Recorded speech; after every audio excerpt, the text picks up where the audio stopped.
Yo people, welcome back to DR Sports Saturday football show. We got a blockbuster panel up in the building. We'll be leading with the headlines, of course. We got Manchester United have gone through, Tottenham have gone through, and Liverpool, are they in a crisis?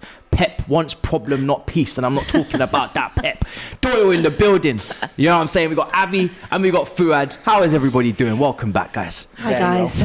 Good. Everybody all right? Yeah. Stuck in traffic for 2 hours, but Me too. I'm here now. Them strikes. We made it. We made it. Them strikes.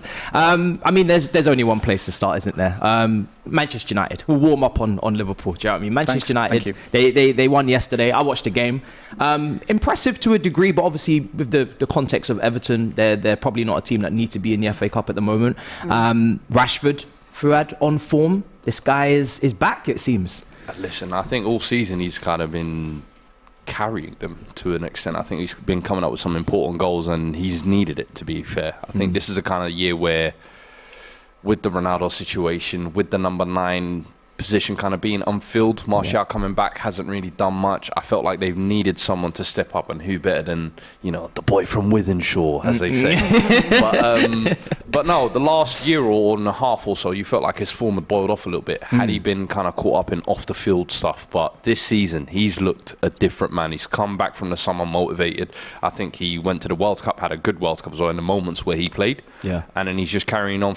Where kind of Ten Hag, he's been a symbol of this new United team, which is what I think a lot of United fans for a long time have wanted him to not just be the academy kid who's a prospect. Can you finally execute on that kind of potential? And he's delivering that. You got to give it to him, and I think Ten Hag will be happy with that, because that's what 7 wins in a row for him now. Yeah, and team like Everton, I think they wanted to bounce back after getting drubbed obviously midweek as well, so you would have thought maybe there might have been a little bit of a banana peel there, but get it done, get it sorted now, man. Lampard looks in free fall, they might be in trouble.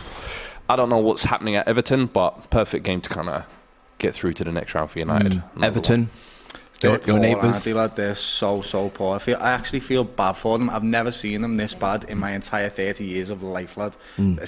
Lampard looks lost, doesn't know what he's doing. It's similar to the Gerrard thing, in my opinion. He's a football player that was fantastic, great football player, without a shadow of a doubt. But when it comes to that managerial knowledge, that little bit of extra tactics that you need when you maybe need to change the game up and change the dynamics, they just don't have it, because they just haven't studied it. It's as simple as that. It comes down to experience, and they haven't had the experience before they've went into this Premier League type of environment. I know Lampard went to Chelsea, but look what happened in the end. Fell to pieces. So, and then when you get a good manager in, Tuchel wins you the Champions League with the same instant team, impact, lad. It's a massive thing. Managerial education is huge, and I think we've got to really think about that when we're employing ex-players. The only one that's sort of lived up to it for me, genuinely, Patrick Vieira. He's the only one that's lived up to it, lad, so far. And company right now in Burnley as well. There's been managers in the past that have as well. Kenny Dalglish for Liverpool in his first time round. But it just doesn't work, lad. It's not working. I watched the game, guys, and I felt sorry for Coleman, because when you're coming up against Rashford in this form, he is just... like, Coleman's 34. It's not fair, really. It's an uneven playing field. Rashford is literally carrying that attack. I'm watching the other attackers, Anthony, Martial. They're not anywhere near on the same level as what Rashford is doing. Rashford got the assist for one of the goals. He set up the own goal. He scored his penalty. He's taking people on. He's creating chances. He's literally carrying that attack. We talk about Man United being in good form. We talk about Man United... I don't know, some people talking about title races and you know what I'm saying, 2 games away from entering certain group chats and whatnot. Do you know what I mean? I don't want to, you know what I mean? But Rashford is literally the guy at the moment in that attack. The defense is all remember solid, though, he's got a contract. It's coming to the end of his contract. He's got about 18 months left. So I think it's kind of the perfect time to hit that patch of form where you can really say, look, you gave Martial the 250k, look how he's been since then. You gave Ronaldo the big bucks, look how he's been then. I've been the guy who's been steady Eddie, ticking along. Big moments I've turned up. This season I've been the man. Is he not already on big bucks, Rashford? I'm sure he's on fair. I mean, exactly my point. But I think it's obviously where he wants that kind of security to say, I'm that main guy now. He's maturing. I think a lot. I mean, I don't actually know how old he is now. 25. 25. Feels like a 24-year-old. You know what? I feel like he's been around for so long. I've lost count of actually how old he possibly is. He's not as young as I think people think not anymore. he is. It's been a while. He's been around. Yeah, 25. I mean, he's 25. 25. Damn. So he's kind of coming into that prime now, and he's had this massive resurgence under Ten Hag. Do you think it is because of Ten Hag and the way that United are playing? Because, you know, obviously there's a lot more kind of strength in that midfield. They've got a clear plan of what they're doing, whereas they haven't in other seasons. Yeah. And also off-field things that have also kind of impacted him. 100%. And he's been quite open with that. I think. Yeah, I he agree. has been. I agree wholeheartedly. I think it's probably the first time since Rashford's been in charge where he's had a manager that is playing attacking football and playing to his kind of strength. I think with Ollie, obviously Ollie got moments out of him, but that was purely based on we're a counter-attacking team. You get on the last man and kind of get on the end of that. Now you feel like there's an actual plan and a system in place, and Ten Hag, I feel like, has personally coached him a little bit more to kind of pick up his position better. I feel like this season it's just his movement is better, I find, and his decision making is definitely better. And I find more clinical. Yeah, as well. and I find Ten Hag is definitely one of those managers who kind of gets into guys and drills them. And so far, I would don't want to take anything away from him because I think he's definitely shown a lot of mentality to kind of bounce back and really take the ownership. But then Ten Hag, it always helps having that manager kind of giving you that skeleton to kind of work off, if you like, or the team to kind of bounce off. I think players like Casemiro as well. My days. It's been a massive building block in reason, midfield. You now don't. It's not chaos in there where you've got McTominay I think and the thing Fred. is that United are looking more like a team now rather than just a group of players, Absolutely. which is actually the complete opposite somewhere like Chelsea, who look like there's just been a lot. You are still a Chelsea fan. You do have to claim them. You have to claim them. And I think that's what we're seeing at Chelsea. You know, when you see a team that doesn't really have a clear direction, which is where Manchester United have been for probably the last kind of like 3-4 years, and trying to make things work. And now they've got a clear plan, a good manager, but did really well in the transfer market, brought in the players they need to steady kind of the ship and get them playing in the right way. And that's probably benefited the likes of Marcus Rashford. But last season, fans were talking about selling him. So it's such a fickle game, isn't it? And you think about it, they chased Sancho for 2 years. He's now been sent off by Ten Hag to the mountains, essentially. What mountains are these? The Peace Mountains. Go and gather your sensu beans. The Himalayas. Go to the mountains and I do want to know what mountains he's at. You'll come back from these mountains and there'll be a new could be like rejuvenated Snowdonia, Sancho, like, I you don't imagine. know. 22, 23, that type of age is really difficult to put pressure onto players, and you see it all the time. Nunez, for example, he's an example of it. He's 22 years of age, got bags of potential, but when you put that pressure on and he seems to struggle, Rashford is at a place right now where he's 25, he's turning into a proper man. His frontal lobe's developed, you know, his decision making is great. And I think what is Mr. Rashford? He is Mr. Man United, isn't he? And what's Ten Hag come in and said? He's created a culture in that club and he's kicked everyone else that doesn't buy into it. And he's saying, right, you're Mr. Man United, you're going to be the star of this operation that I've got going on, and he's given lots of trust. And you know what? Rashford's took it on his shoulders and he's doing incredibly well. That World Cup that he had, that'll done him worlds of good. Yeah. Mm-hmm. He played it fantastically well and he scored in big moments as well. That price point though, 100 million, starting to look a bit fugazi. There's a lot of players that are really struggling on that price point. 100%. You mentioned Sancho. Mate, it has to play a part now. At this point, I'm starting to think, listen, no matter what age you are, whether you're Lukaku and you're one of the experienced players or you're young, it's like saying pressure doesn't exist. As soon as there's a price tag put on your head, there's going to be pressure. I think if you look at the top 15 record signings in the Premier League, you'll find maybe 2 or 3 are actually turned out to be good. It's insane. Worth It's money. worth the money. It's like, it's absurd. So it definitely plays a factor. You can't deny it. And Nunez, you talk about... That's exactly who come to my mind when you said that. Even then, Nunez, let's be honest, Trent, he's had like incredible moments where he's been built up, but then defensively when he gets dunked on back post, the whole world is on you. And people are so fickle like that, it happens. But yeah, I always say, I'm when seeing you're Rashford in world-class shouts in the chat. This is how it is. Football sways in opinions, but I just feel like with Rashford, he can say within every season he's had kind of moments where he's stepped up for United and moments where they've needed someone to dig them out. And I think being the academy kid, he's not been one of those mascots. He's actually lived up to the billing, in my opinion. Now it's a case of can he consistently do it after getting that big contract? That's where the questions will be. Because it always happens, doesn't it? We've seen it with Salah. Always happens. Every Happens time with the everyone. contract's about to run out, all of a sudden, Salah. Ozil, they play amazingly well, and then they got the contract, and he sort of go, right, I've done my job now, I can sit off a Son little bit. Heung-min at Spurs, since he signed that big deal last year, completely fell off a cliff. So, and I don't even think it's the players do it intentionally. No, it's a subconscious thing of like, I've hit that level now. I'm comfortable almost. And what happens when you get comfortable? Yeah, I think with plateau. Son it's different. Yeah. I think that with various things that have gone on at Tottenham this season, and the way that we kind of set up and the way that we play is just not helping him. It's not the same as it was last season for him. Do you think though last season even, I like this actually, because it's another Spurs fan. I don't get this opportunity often, but I'm got a like, lot to get even through. last season in the Golden Boot season, I was looking at him and I was like, First half of the season. it's papering over the cracks. See, what, in terms of even in the second half when he was in the scoring, second because I was half, like, I was all right with him. It's the first half when people were talking about him before Christmas and they were saying, "Oh, he's having a really good season." I'm like, "You're not watching him. Like, you're not watching him week in, week out." I'm telling you, because he's notoriously, and you'll probably back me up. He's always had these quiet patches. Yes. Son, like he might go like 5 games or something without getting a goal or something, but it's less noticeable because he's still scoring often enough that you'd be able to notice that when he's having that impact or assisting. But with this year, when it's literally been like drought. Other than one game. People are really watching. And that's when it becomes really highlighted. Yeah. And that's been my issue with Son, is I felt like maybe the first 4 or 5 years we had him, he would take his man on 1v1. He would get involved in the link-up play. He would stretch the game out wide.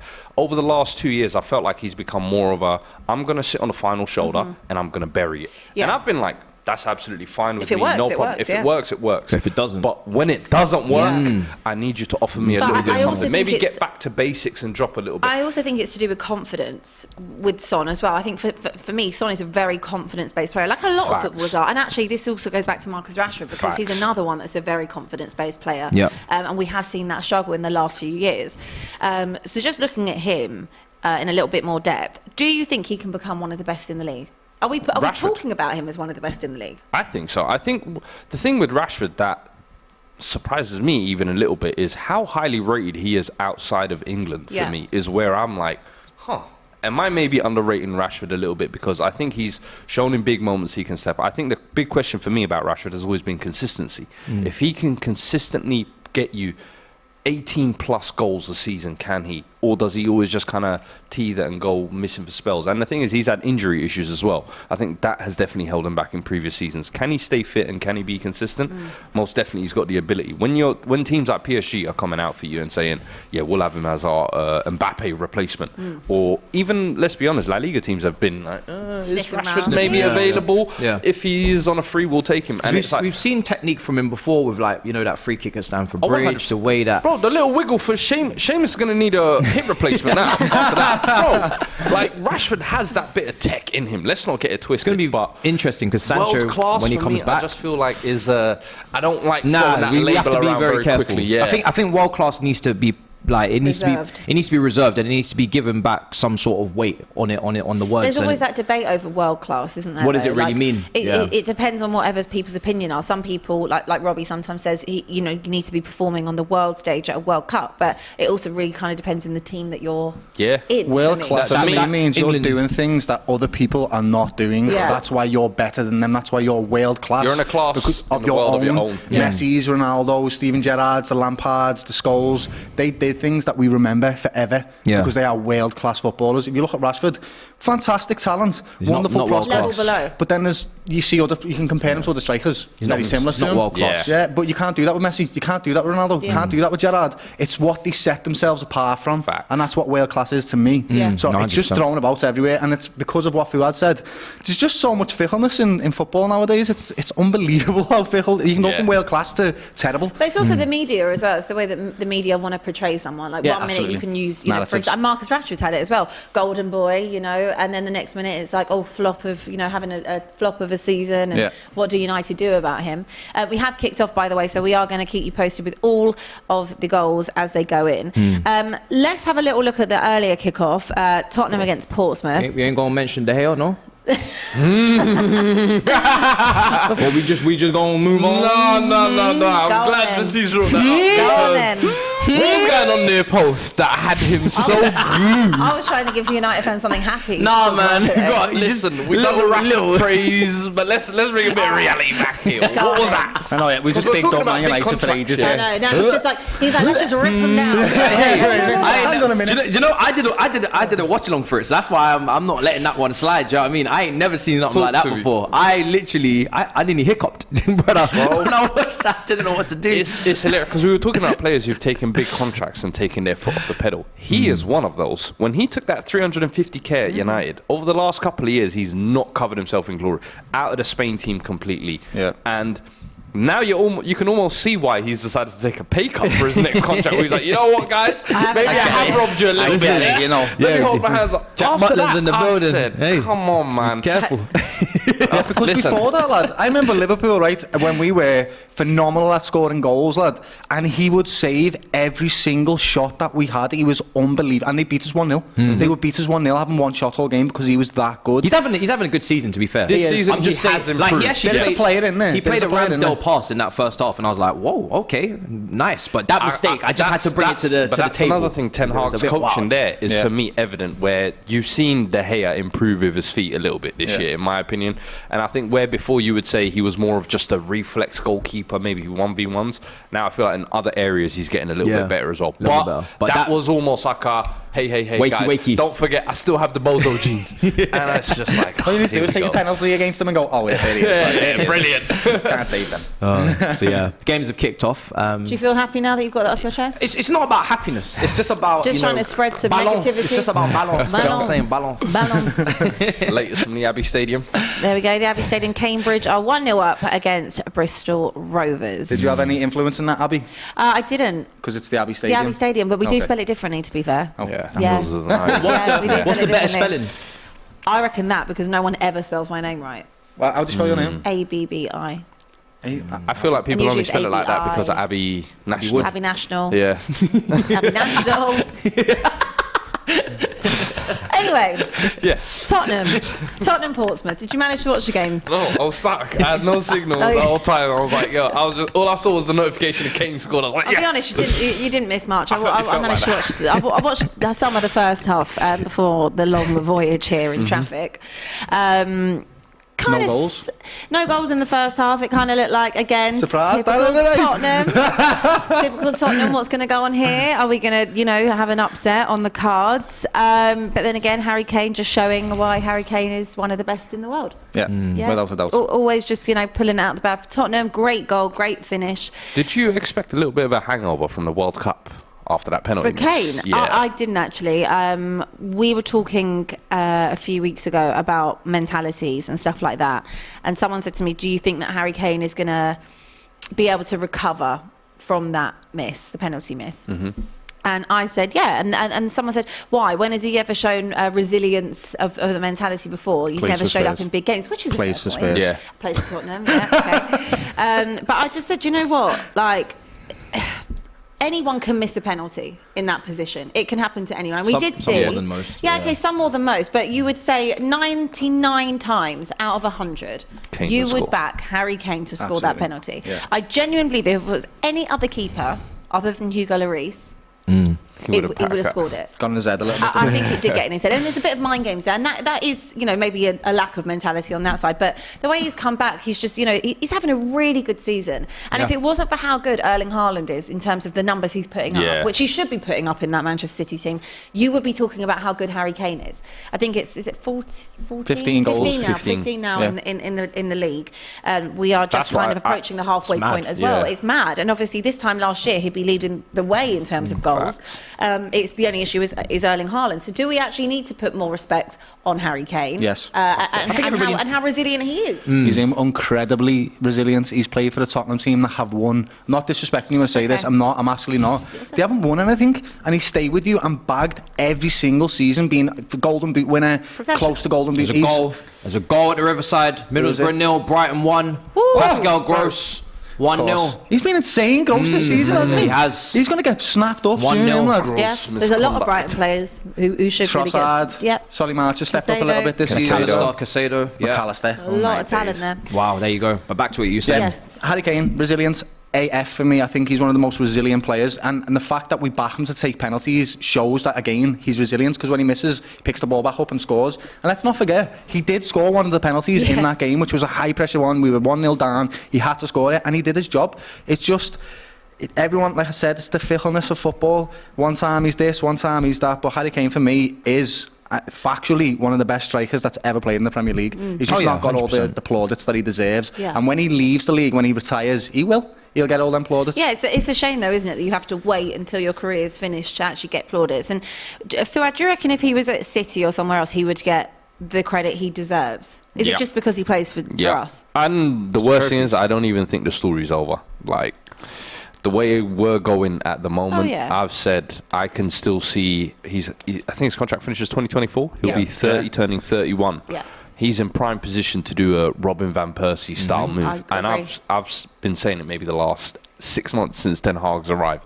I'm looking at that United project and I'm like, they're building a few functional foundational pieces, but they keep saying, we haven't got a 9. We haven't got a 9.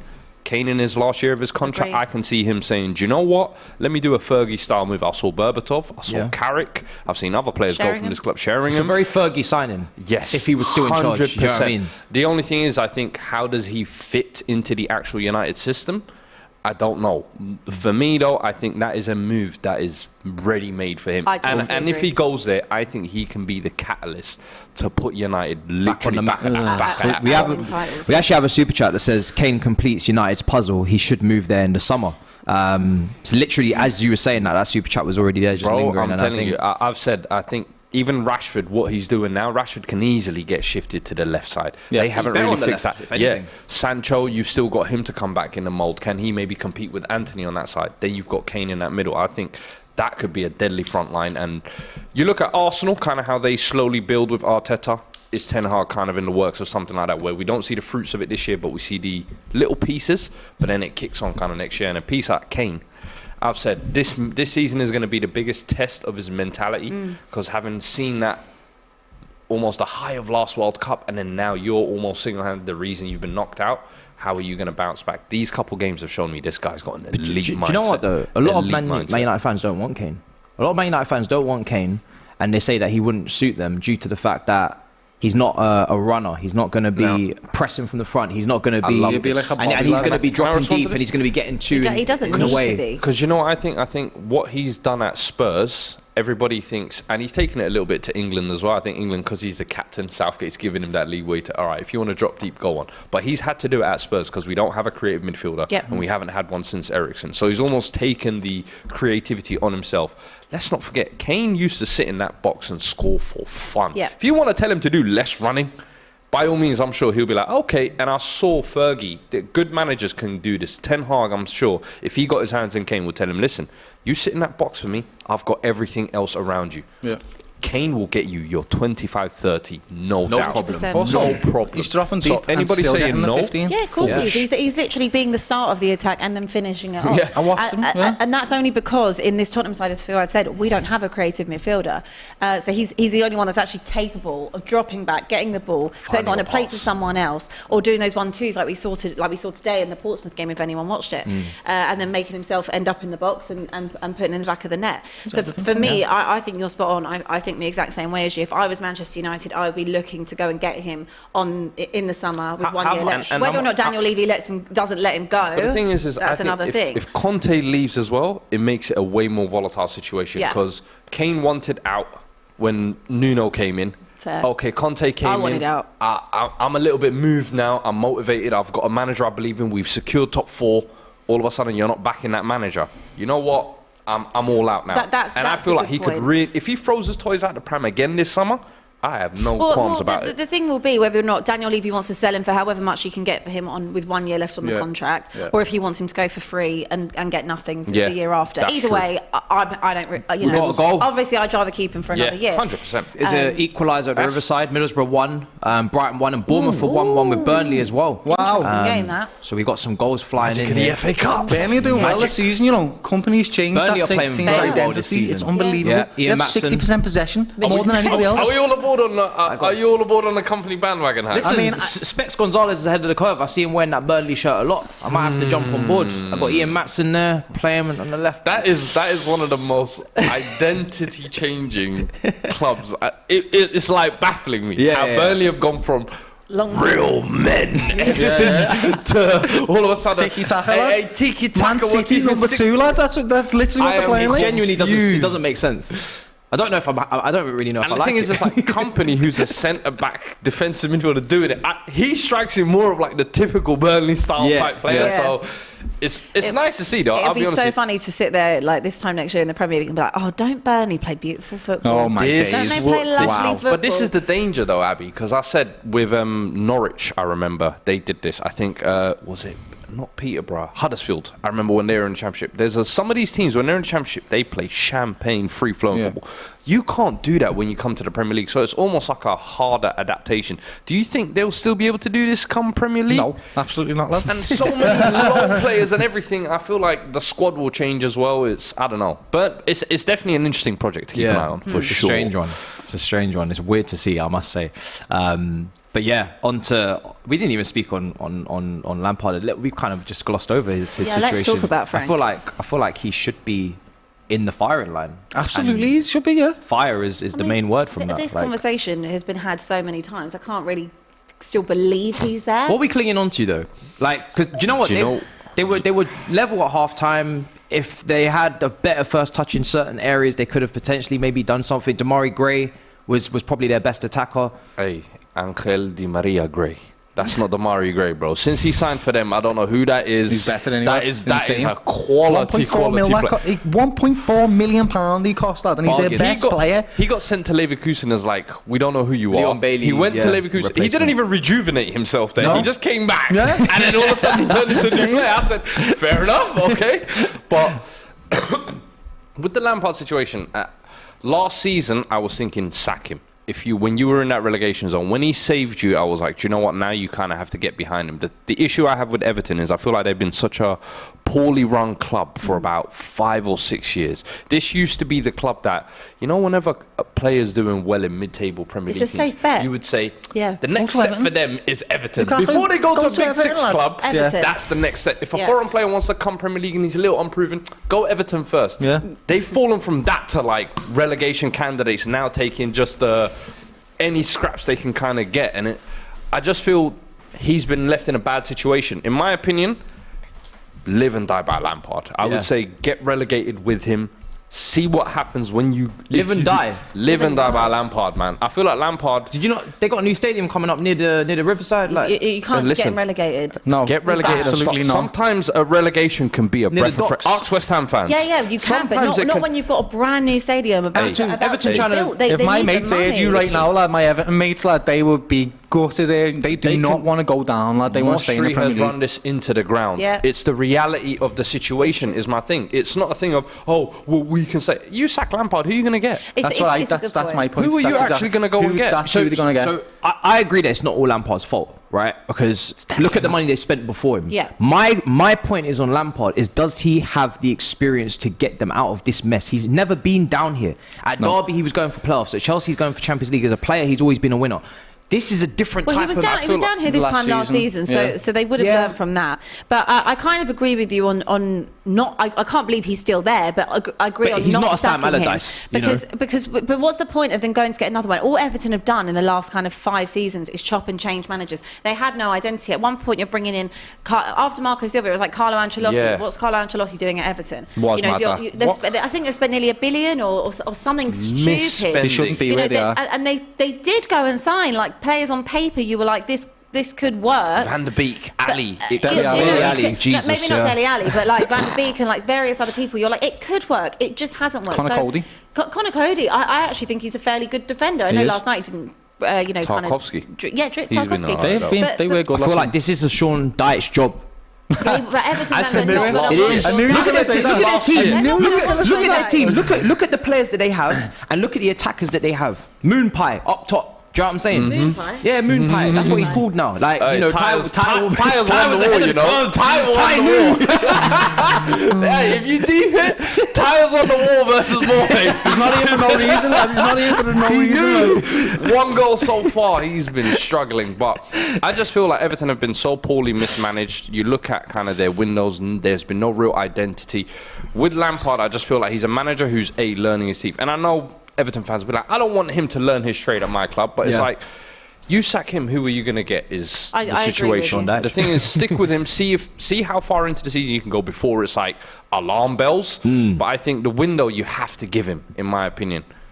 Well, I feel like you have we'll to see give what them. they But how do. much more money can they be throwing at this problem? Because it's not to say that the owners have given the money, it's just the wrong I thing don't and even chopping think and it's changing the money. I managers. think too often we think throwing money is the problem. Smart recruitment. I feel like clubs like Everton, those mid-table clubs, the great things they used to be at, was signing a player from Slavia Prague for 3 million. Now it's like we expect them to sign Paquetas for 40 million and solve their solution. I'm yeah, like, but the transfer and windows that's have how the changed transfers and moved, the but I transfer feel like market's changed. even how they found Anthony Gordon was out of a situation where it Yeah. was similar like this last year. Everton have one of the best academies, let's be honest. Over the last 15 years, they produced how many Premier League players? Gordon So it's like was quoted for 60, 70 We were million. looking at Anthony Gordon in the summer. Gordon, remember? he was on the bench. crazy. Against- So But for me, why was he on the bench, Anthony That's Gordon? why I had a That's massive one of question. Everton's best players. That is a concern. I haven't been watching them I don't have an consistently, excuse for that religiously one this still. season. I don't know. I'm not if- here trying to be I don't know Lampard if defense brigade, he's but done I'm just not into the chopping and changing culture constantly. And I feel like Everton have just been so poorly managed. I'm like, you have to live and die by your guns. Like, you chose Lampard, you stuck with him last year, you've given him the summer. If you're not going to sack him like pre-World Cup, like now you've given the players that period to kind of, if there was going to be a new manager to come in, bring him in during that World Cup period. Let him settle in. Now he's got January. Now he's got the FA Cup. But now it could be, out of the FA Cup. They've missed that period to gel with the new manager, and January now could be given to Lampard. I just feel like it's another It is a mismanaging mess. step from Everton. So I'm like, nah, you don't get that. Blackpool lead against Nottingham Forest as well. Goal there. Anytime I think of the Tangerines, I'm thinking about Ian Holloway, and I'm thinking of Charlie Adam and DJ Campbell and the flamboyant Campbell. football. Ian Holloway was just boss, wasn't he? Unbelievable. That was probably one of my favorite. We talk about promotion teams and coming up and playing football. That was one of my favorites in terms of coming up, playing this carefree, just crazy, chaotic style where they had just so many goals in their games. Yeah. And they went straight back down, but everybody was like, I like you lot. Yeah. You tried. Well done, lads. Do you know what I mean? That was probably one of my favourite teams to come up. Nah, they were cool. They were cool. I can't lie. But They I'm were trying to think, unbelievable. teams that came up that you enjoyed. Derby County 07. Loads of them, lads. Bournemouth when they first come up. Yeah. Brentford. For me. Yeah, Brentford are were nice. fantastic. Yeah, I can't Thomas lie. Frank But is a wonderful Brentford have manager. probably been the nicest. Do you know what? for me. I actually, that first season, Leeds came back up. I loved watching Leeds. Leeds, Leeds were good unbelievable. under Bielsa. Finished Under 10th as Bielsa, well. They were Leeds under great that Bielsa, first season. they were conceding too many. But they were scoring loads They as were well. scoring. They were They scoring. were Their exciting first to game. watch. Entertainment. Their first game in the Premier League was against Liverpool, lad, yeah, and it was a 4-3 game, lad. Can't lie. It was It was unbelievable. Their unbelievable. games made me so uncomfortable because I just Insane. hated like how bad the defending There was no I just feel structure. like, where is the plan? Where? Then he scored, lad, and you're like, whoa. Man. How much you feel watching us? We've got no plan. Yeah. We've got a super You chat do, here. yeah, you do. Listen, Don't play in the my first hairline's half. going Play in the back. second Play in the half. second That's half. your And it's plan. very consistent. And if you concede two, then start playing. basically. Yeah, it's very Okay, consistent. you're right. Even We against have a plan. Palace. Even against Palace, they weren't good in the first half. So Oh, they were bad. They were we got poor. a super chat here as well. It says Turan to Chelsea and Roberto Martinez to Portugal. That's another manager, Roberto Martinez. Please keep that criminal.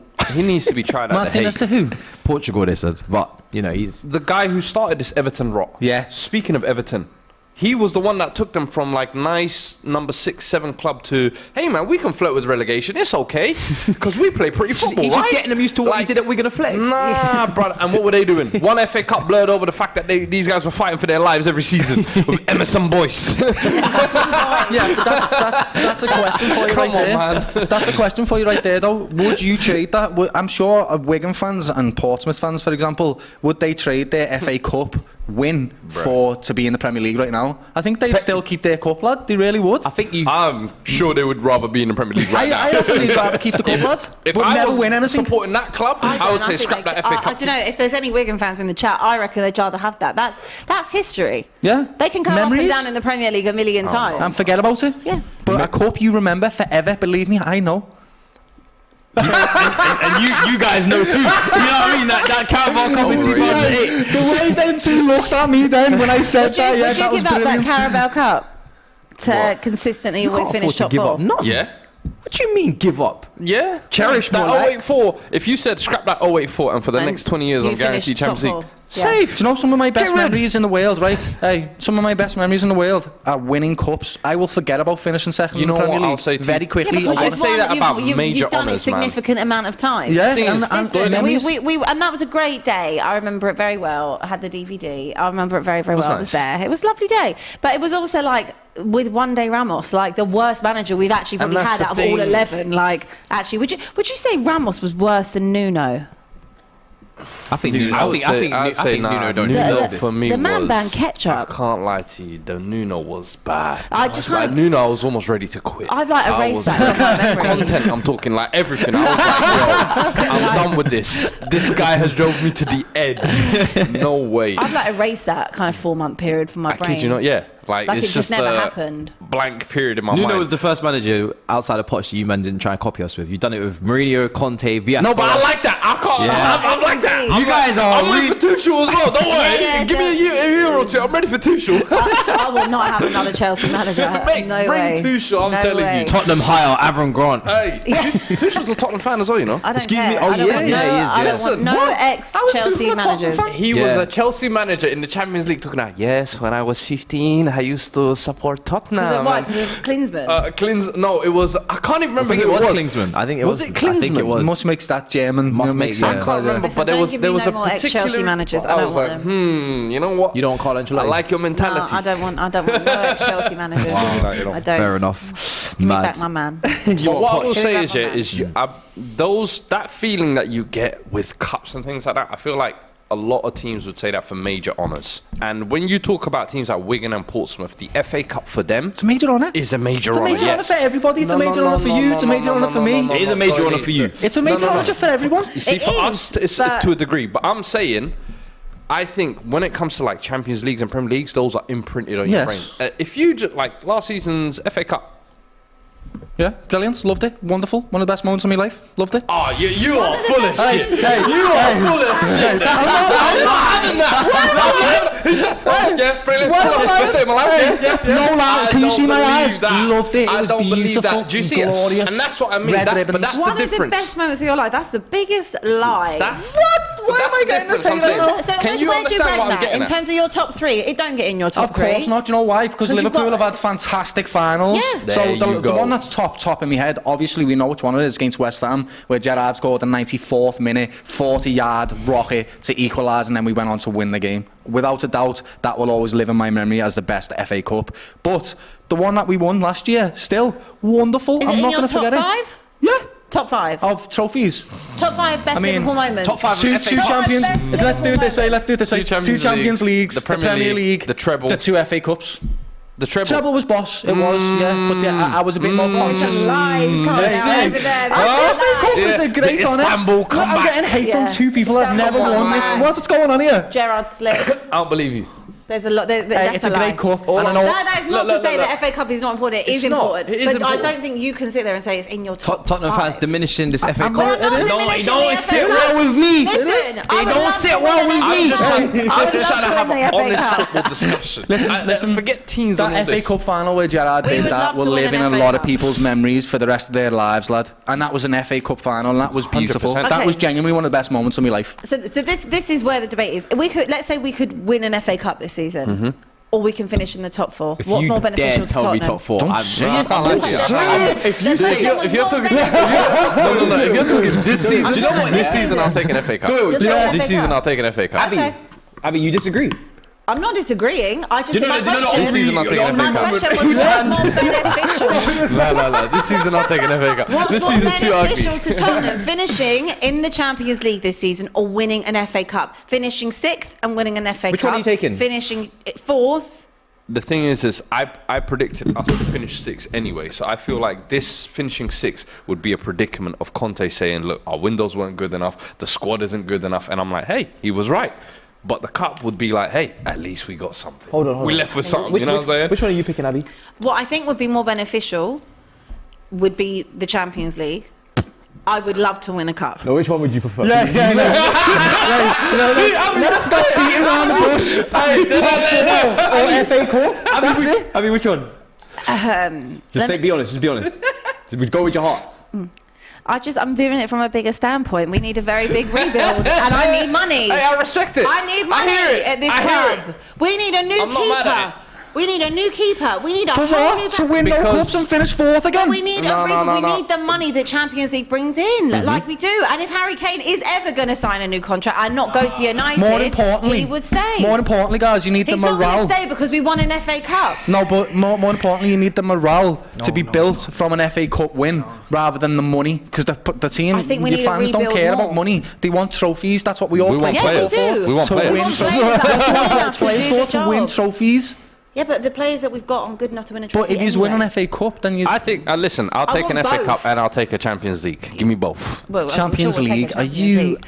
Oh my Not god. qualifying for the Champions League. Qualifying Not winning for the it. Champions League. Come on, hey, we ain't crazy just yet. Come on, baby. We've got a few super chats from Gareth who said, Fuad, no one remembers the amount of years you managed to get Champions League football, but everyone remembers the trophies you win in your career. Exactly. All footballers care about is silverware and their medals. They also do care about playing in the Champions League. Voila. Let's not. You lot are trying to overlook that as if it's nothing. Like- It's playing in the Champions League. a You trophy. guys need No. the cup. No. But we also need the money. But this from the Champions narrative League. of need. Every club needs trophies. you need. No, there's not. This is just for You're in the football big banter six. purposes. You're in is the why big we six. need Right, it. so But what you really- said earlier, right? You said that Harry Kane's probably going to leave to Man United when he's got because 30, we're going to win 31. Champions League. Why? Because we Because won- we haven't given him that. And so, wouldn't you in that season prefer to win an FA Cup Yes. and then get the money But from let me Harry ask you- Kane yeah, and but not let me finish ask in the you a top four? question. Which is why I chose Perfect that. scenario. It would be I lovely chose for the Harry FA Cup. Kane to win a trophy before he then goes on. But if Tottenham don't finish in the top four, which I don't think they will, and let's say United do finish in the top four, which I think they will, Harry Kane will go where there's Champions Yeah, League but Harry football. Kane's been in the Champions League with you guys so many times, and he knows you're not going to win it. Let's be real. How many times are you going to go into the Champions League and leave? What's the point? Why don't you Win shut up? something. Yeah, this is it. Win something. I agree. Actually, guys, we're going to talk about Chelsea leave now. here with something. We're Leave here going with to talk something. about Chelsea in a second. I just want to read you this other super chat from Eze, who said, Man U about to sign Felix, scary times. Right, let's talk about Chelsea, shall we? Retaliation. Very, very That's not a vocal. schedule. That's not a schedule. Go back to the schedule. It's on my schedule. It's on my agenda. Chelsea. What's going on at Chelsea, Matisse? Flailing. Listen, performance against Manchester City in the first half was okay. It was good, but at the end of the day, there was no meat on the bone. There was no end product. There was nothing to take away from that. Do you know what I mean? And then they did what they did. Do you know what I mean? They took their chance. They brought on their two wingers. I think it's important to add the context, get the violins out. Because I know if it was Liverpool and their injuries, everybody would be giving their saving grace. Yeah, Doyle, listen, 10 injuries, 10. Sterling's out first half, Pulisic's out first half. That messes up the game plan a little bit. So we have to put that in there as well. What do you think the game plan would have been if everyone was fit? I have no idea. I can't predict what Potter's trying to do because he's very one game to the next. But he's trying to put this 4-3-3 together. I think Zakaria was really good. I'm looking forward to seeing more of him. I'm taking it easy with him because a lot of Chelsea fans maybe jump the gun, get too excited. Yeah, just sign him, make him permanent. Let's calm down. Let's just let him do what he's doing. Let's not overdo it. Let's let him go along quietly. Let him handle his business. But I think that was a good showing. It's the second time we played City where we've actually played. We've played on par with them. You could say over the course of the whole game it was an even game in terms of chances and stuff. But do you think that could be though? Because City weren't at their best. Yeah, but side. City are playing Cancelo at right wing back. I don't know what Pep's doing. It's really strange. It was like a 3-5-2. It was a very weird setup. They did that at Anfield as well. I feel like they were just experimenting on you lot and still kind of left with the points. Honestly, it was a 3-4-1-2 formation. Pep is just experimenting at this point. He's looking at you lot as almost weak cannon fodder, in my opinion. He's doing it on purpose. The question I would ask Chelsea fans is, do you think you're ever going to get back to the levels that Abramovich set for the past 20 years? And I ask that seriously because you look at the last 5 years, and I'm talking the transfers, I'm talking about the title challenges, and I think the Champions League papered over a lot of cracks. And this is where sometimes I think where Abbi saying kind of that top four consistency, yeah, you've been getting that, but every season it's been by the claw of your teeth. Last season it was because we beat Leicester on the last day. It wasn't because of your merits. Exactly. The season before that was because Leicester actually bottled it, and you kind of snuck in last day. Do you feel like you're kind of going almost too much that way with the scattergun approach in all the windows as well? You look at the ownership, it's kind of confusing. The manager looks overwhelmed. The players looks disjointed. This looks like, bruv, it might be 2 or 3 years before you get, and you're mid-table. Let's be honest. Like we can't paper over that. If you won a FA Cup. would you be okay with that for the next 3 years? No, God no. But if we're talking about just this season, I'm taking the FA Cup because we need it. Like, again, we need the FA Cup. These players need a trophy. This manager needs a trophy. They need to know what it's like to be Chelsea, which is to pick up something, leave with something. This is a season that you're in, and we know that, yes, it's going to take a long time. And I think Potter actually came back with some fighting, some fighting spirit, some courage in his presser recently. Is he moving you in those pressers? Because, bro, no, I don't watch them. I'm not going to lie. I take my quotes off Twitter and go home. Every time they put the mic in front of him, I'm like, yeah, what did he just say?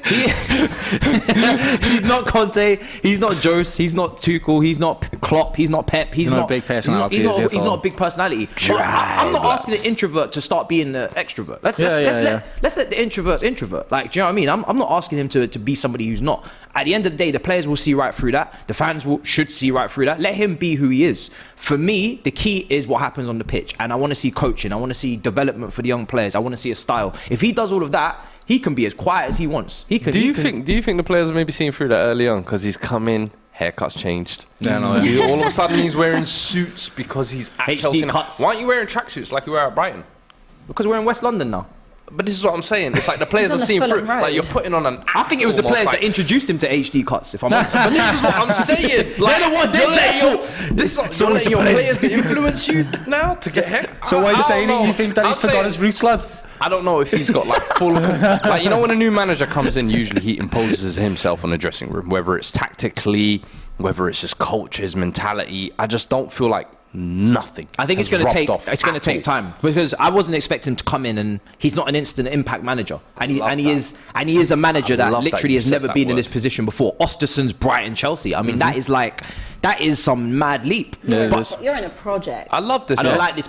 I love this because you said time. You said project. You're in a project. When the hell Chelsea, are Chelsea fans in 20 years ever been used to this? This is why I'm asking. It's new. Are you ever going to get back to this? And I ask, you say time. We're going to give him time.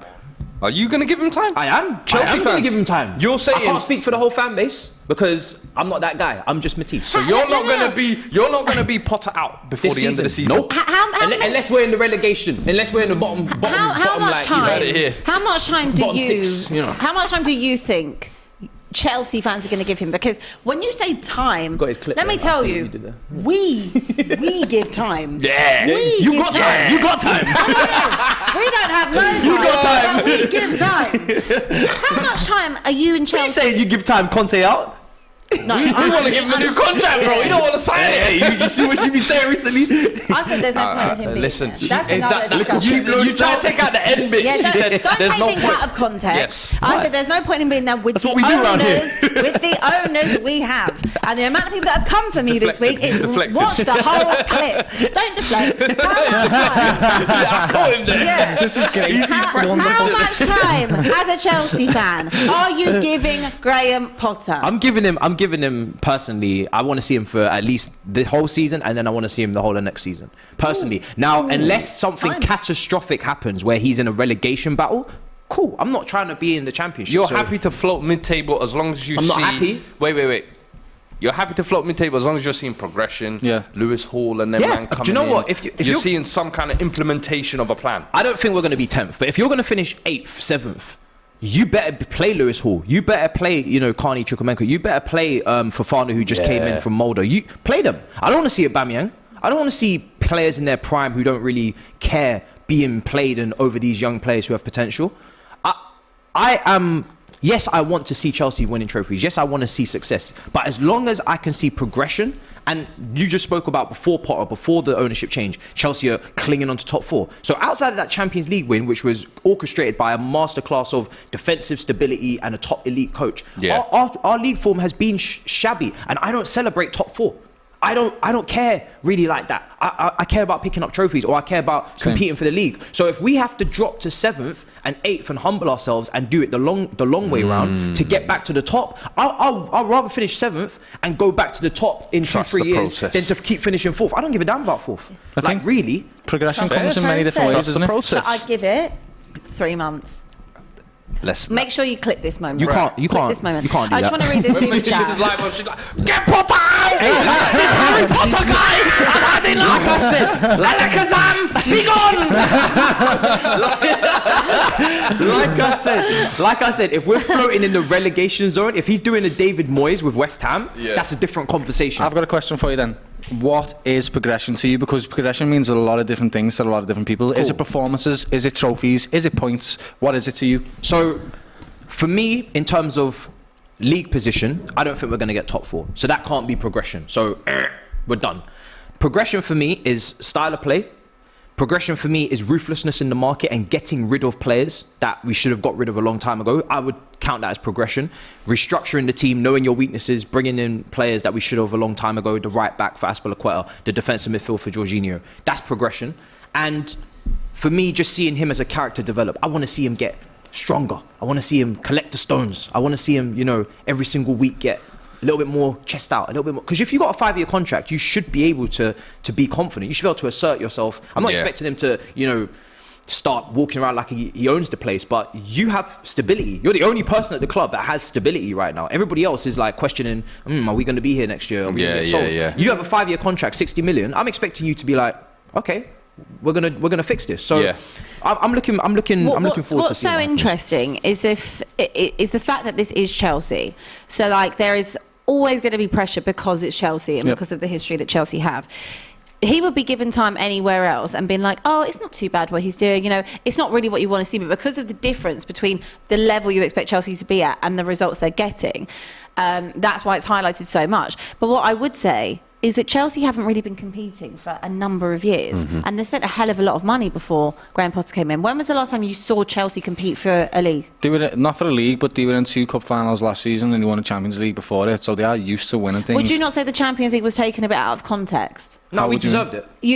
I'm saying that you did well in the Champions League, but in terms of the league, in the league we've been awful. In the league, it was a bit out of context to how you were, and that was with Tuchel. They were first at Christmas last season, and they were difficult to break down. It's just a Hulk, and he had a lot to deal with last season with everything that was going on as well. I think they haven't lived up to what they've done with Jose Mourinho, and unfortunately, I don't think he ever will again. If I'm quite honest with you, what he did with Jose Mourinho that's was history. That history, world class. When we were talking about world class, that's an example of it. They have the longest unbeaten. It's not even just the winning; it's the personality that he came with. Like that whole era, I don't think you're going to get that back. Like, that was insane. That's for the highlight reels. Ask Man United fans if they're going to get another Ferguson. No, they're not. Ask Arsenal if they're going to get another Arsene Wenger. No, they're not. These things cannot be replicated because they're world class. No, I know Arsenal fans love Arteta, but they will not say he's as good as Arsenal. They're generational. I think they're they are. That's I world don't think class. you find managers like that. I hear it. Maybe Pep and Klopp. I put in that same bracket. Even still, they're too buddy to be doing that Arsene Wenger, Ferguson, Mourinho. But football's different now. You don't have that kind of like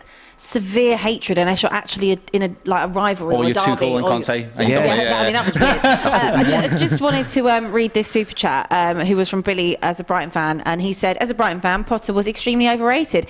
Everyone has acted like all of our success was due to him. Our new manager has shown that it's not the case. Good riddance to him. Did he not lay down the foundations for? He did. Did he not lay down the foundations for your new manager to come in and seamlessly take them over, playing good football? When he took over from Chris Hughton, from what I remember, you guys were in a relegation battle and you weren't playing good football. So I think that's very, very harsh. And I know Brighton fans don't like Potter, and they don't like the fact that Chelsea took their head of recruitment and their assistant manager and their scout and their player of the year. But let's not disrespect. Do you know what you amplified? Let's not disrespect the manager that put you in your highest placed position finish ever. You see, this is why Potter away to Palace, I think they drew something and Brighton fans were booing or something like that. They drew and he was like, hold on a second, who do you think you lot are? Wait, like really? Do you remember? You're Brighton. They had their highest finishes, but then they had 2 16th place finishes as well. Took time. But that's what you expect Brighton to be, no? You amplified all those things, but by amplifying all those things, you also highlight that Brighton, I feel like, are a well-run club. Yeah. It wasn't just kind of like him. No, behind not just the scenes, him, but they he are deserves very credit. well structured to the point where you can take him out and put someone in. And in my opinion, honestly, I think one of the things you said as well is, yeah, he's stepping into this kind of big role, but for me, because he turned down like the Tottenham role where he thought maybe he was a little bit too good for it twice. That's why I'm looking at him with a little bit harsher eyes to say, look, okay, you now got the job you wanted that you thought you was fit for. You have a chairman that says the budget's open for you, big man. Now deliver. Y'all got you rejected have everything. twice. And if I'm not seeing no implementation of tactics, youth, all these things, hey man, it's going to look very but funny. you do have to allow him the time to do it. He needs to gain He is not given experience. 18 months. He hasn't got experience of This this. is also not really his team. That's what I'm saying. It's a lot. It's Tuchel's team. Tuchel's and then Sarri, Conte's team. Yeah, it's an overlap. It's not only that. It's also Todd Bowley's team. There's like a lot of things. Lampard. Like, we've spoken about it a lot this week. You know, kind of, and Lampard. There's a lot of players that were brought in the summer, which I don't think would necessarily be Potter-esque players. I can't see Graham Potter against get Aubameyang. Yeah. You know, and there's a lot of stuff that needs to be taken out of that Chelsea side. There is a super chat here from Guna San7 who said Tottenham didn't give Mourinho time. You sacked him before a cup final. Remember that? Facts. Probably should have waited till after that, not giving it to Ryan Mason. Anyway, big up everyone. When is the next emergency meeting?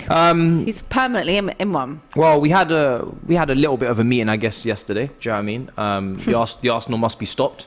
And, you know, at the moment, the last week's meeting went well. They drew with Newcastle. Manchester City beat Chelsea. We sacrificed our 3 points for the cause. So at the moment, the plan is in full effect, as they say. So, yeah, it's going well. Listen, as long as they don't let the pressure get to them themselves, the way they were kind of acting at the end of that game, I was a little bit like, lads, it's only January. Are we all in Pressure's not agreement even in that they need to be stopped? Oh, yeah. Arsenal. Okay, great. Oh, yeah. No, 100%. Absolutely. Like, listen, Because it's 2 times. Do you know what it is? Checking Then we're all have on the the same same amount. page. Arteta will then have the same amount of Premier League titles as Klopp. Give it And to- you don't Do you know want what to it deal is? with Listen, that. like, Your fan base against an Arsenal fan do you know what base. it is? I It sounds- honestly, just all I'm going to mute say about Twitter. this situation, Just mute yeah. it. All I'm going to say about this situation is up the tunes. Come on, Newcastle, win the league. I don't want City or Arsenal to win it. Oh no. You've got to give credit, like, you do have to give I don't credit. need that either. For Newcastle's me, winning that's for the us, lads. definition of you can buy the league. And an Arsenal, for me, is just... It's too much too soon. Come on, City. Yeah, it's too much too soon. It's too much too soon. I have a theory this about this. season give us the you had us in the first half, but we got you. But then next season, if they win it, I'm like, you know what? Fair enough. They've been kind of cooking. This season, if they just bomb City out, Liverpool bombed out, brother. There's only one reason why I don't want them to win it, and it's because we've huffed and puffed and tried our hardest for years and always lost by a point. We've only won it one time, right? And if Arsenal, all of a sudden, when they start playing well, just win it on the first season of playing well, that's going to annoy out of me because of what is this? And also, if they win it on less than 90 points, Yeah, literally. You know what's so mad? At the start of this season, after your immaculate runs all last year, I was season? like, yo, this is Liverpool's I said the best same year thing. to decimate City. same I said, thing. they've just lost Sterling, Sterling, Jesus. Zinchenko, Jesus. I said, those three were like quality depth. Anytime you needed to interchange something, you could change it out. Those guys are almost starters most of the time as well. Now you can get them. And then you capitulated. I said, hold on. Nunez. Who is taking their place? Nunez up for Oh you know what? Let's my get God. Well, let's take we it gonna down. get we gonna see get my into chin that. as he's talking about that wiggling everywhere because I just I don't want Let's talk to. about I don't want to Nunez. miss that super chat from Gareth. He says you guys need to support new teams. Obviously, this is kind of like a panel of suffering at the moment. So yeah, it's mad. It is true. We're all like, this is It's like actually- this is it's a therapy. We're This is having therapy. We're having a therapy session, basking in guys. our despair. Shall we actually let's just run through the scores and Yeah, then there's football going on. Yeah, there is football going on. We will talk about Darwin Nunez in a moment. So the scores so far, from what I can see on the board, Tottenham obviously with the early kickoff 1-0 to Portsmouth. 1-0 against Portsmouth. Borough, is that part? No, it's Boreham Wood. Boreham Wood, yeah. Boreham Wood. 1-0 down to Accrington Stanley. That's really Who are they? sad. Who are they? Who are they? I have to say it. Who are Boreham Wood they? is in South. Local to me. Local to They're you. about 10 minutes from me. Oh, okay. Yeah, Well, no, the traffic north, here north. today because of them. The traffic, North London. Yeah. Cusp of North London into Hertfordshire. Bournemouth are 1-0 down at home to Burnley. Score is 3-1. Hull 0, Fulham 1, Middlesbrough 1, Brighton 2. Millwall 0. I can't actually see who that is. Sheffield should be Sheffield United or Sheffield Wednesday. I think it's Sheffield United. Is that Shrewsbury 0, Sunderland 0, and tonight's 8 o'clock kickoff is Liverpool Hey, against Abby. Wolves. Burnley are beating Bournemouth 3-1. Yeah, I know. Company again. We were talking about them earlier. Away. Look, it's As well, working. away. Look at this. What is this? Tiki-taka. What's going on? They're fighting for the City job. The early Arteta relegation and company. tiki-takas. What? That's What's the going on? Bournemouth with a prototype Burnley. I don't think I've ever seen Burnley score 3 goals ever. You know, like I genuinely in a don't think I game? can't remember that happening ever. Hold on, didn't they do it against you No, at we never. Anfield? That's not. Sorry. So that joke. Anyway, shall we turn our direction to to Nunez? I'm going to the toilet. See you later. Let's talk about Nunez, shall we? Shall we talk about him?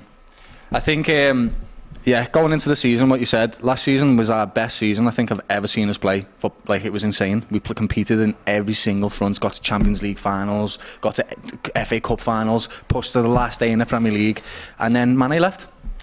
And the whole culture of the club and the whole mentality of the club changed. I think we're seeing it come to fruition now, and it's no disrespect to Arsenal, you just are where you are off your own merit because you're playing the best football in the league.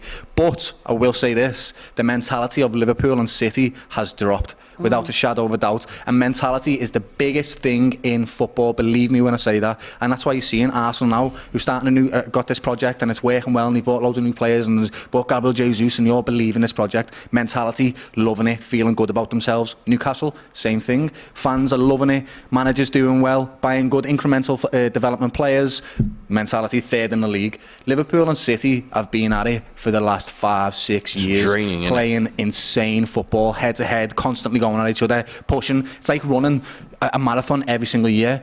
Eventually your mentality is going to fade, and that's what we're seeing with these two clubs. And we've put our hopes on Nunez, who again, to reiterate, he's not a terrible player, he's a terrible finisher. There's a complete difference. I'm not like that's just the way it is. For me, he works well on the left because he can open up his gate, he can run down the wing, and he can do something chaotic. He is a fantastically chaotic football, and he does create a lot of problems for the defence.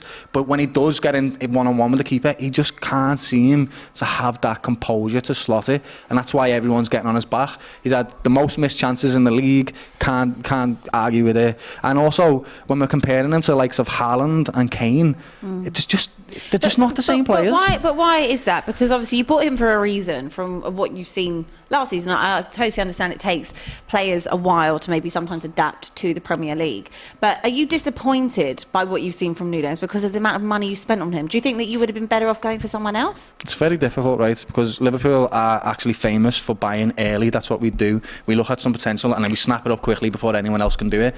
And it's actually worked out for us. If you look at Sadio Mane, Virgil van Dijk, Alisson, Mo Salah, Gino Wijnaldum's, Fabinho's, it did work for us. It's just in this particular instance, if I'm quite honest, I feel like we've seen Haaland getting bought, we've seen Mane going out, and we thought we need to replace him immediately. We've seen Darwin Nunez had a fantastic performance against us, played well for Benfica in the league, he done well, and we bought Diaz that season from the Portuguese league. He played well in the Premier League. Let's get Darwin Nunez. This makes sense. And unfortunately, the pressure that we've put on him has been too much, and I think that's what it all comes down to. We were talking about 100 million price tags. 80 million for a player like that is going to get in his head. He's only 22. He's a young man, and he feels like he's got a lot to prove. He's too raw. He's too raw. And I said that, I remember with Dion when we was doing a transfer roundup, I was like, I think Liverpool have gone almost too desperate with this one. I feel like they were trying to overcompensate for losing Mane, seeing Haaland, seeing the potential to kind of win the title. I said, this guy's nowhere near 80 to 100 mil, because 6 months ago in January, he was being quoted Arsenal for 50 million. 6 months before that, he was being quoted Brighton for 30 million. So I was like, how did you go from a Brighton target last summer to a Liverpool target? I was like, and it was all off that Champions League game against you lot. Virgil van Dijk is doing PR of, this is the toughest opponent I've played against. I'm like, are you guys actually falling for this? And I said, you look at, he's had one top season in the Portuguese league. A lot of the times when we're saying these players that come over with Mane and Salah, they've had 3 or 4 years at like a top flight level, or whether it's at Southampton or Roma, Fiorentina, to the point where you can say like now they're ready to take that next step. But that's what you're saying. He's young. He hasn't had that kind of pressure. He hasn't incrementally developed to be the top dog yet. And now you're asking him to come into a club where we've been winning constantly. We're about to change the system, where you're going to be the change in the system, and on top of that, you're going to be a record signing. But this is what's so for a club that don't do record transfers. signings as well. This is what's so mental, because look at Enzo Fernandez. You know, whether or not the deal is on or 120 mil, craziness. 120 mil for a player that's had a good 6 months again in a Portuguese league. You know, we did a video earlier on with the transfers earlier in the week, and people were commenting saying, well, why does it have to be Premier League proof, and why can't you go and get that player? Because if you look at the amount of money you're spending, that's a very big risk to do that, rather than go and get someone from Brighton if you can, and pay the high fee that they want. Y'all didn't watch him at River Plate? Don't do that, Matisse. Oh, you got subscription now, yeah? Stop that, The Boca River derby, you was there, yeah? Hey. On the fence going, The deal might be off. Them it and doesn't Boca matter. Juniors be sourcing. Do you know what I'm saying? This is not easy. You cannot say that that's a player that's had a good World Cup and a good 6 months in the Portuguese league is worth 13 games. 120 million. It's the Premier League's fault. It's all the Premier League's fault. No one's worth anything these days. What we're actually paying for at this point, potential. in that like price point, is actually just what we think they could become. There's no guarantee. Anthony. Havertz. Werner. Well, no, he weren't quite that much, but Still expensive. yeah, 40, 47. I'm talking about your 100 million. Did you get your money's worth? No, of course not. That's who Nunez sort of reminds Nunez. me of, a bit like Tino Werner. Like, great physicality, great pace on him, gets in behind, he's always there where he should be, but when he is there, he's doing everything he shouldn't be doing, lad, and it's just so frustrating. Do you know what player like that, the biggest difference for them? Mentality and confidence. Yeah. And I feel like that's where you almost sharpen yourself. 3 seasons at Benfica, 2 seasons at Benfica, tearing it up in the Champions League. That's when you make the Nunez jump. is the type of player, I feel like lad. this is too early for him. He's the type of player that if he scores early in the game, he'll score the rest of his shots all game. That's what he is. But if he misses that first one, his head goes down, his mentality drops, and he just starts kicking it It's anywhere. like Lukaku for Belgium in that game when he came on. He has got a big mentality thing, and I think it's not. I'm going to put this down. It's not just Nunez why Liverpool are not playing well at the moment. There's many reasons. Okay, yeah, and I'll be a brave Liverpool fan now, and I'll say it right. Our Virgil, lad, best defender that's ever played for our club, probably without a shadow of a doubt.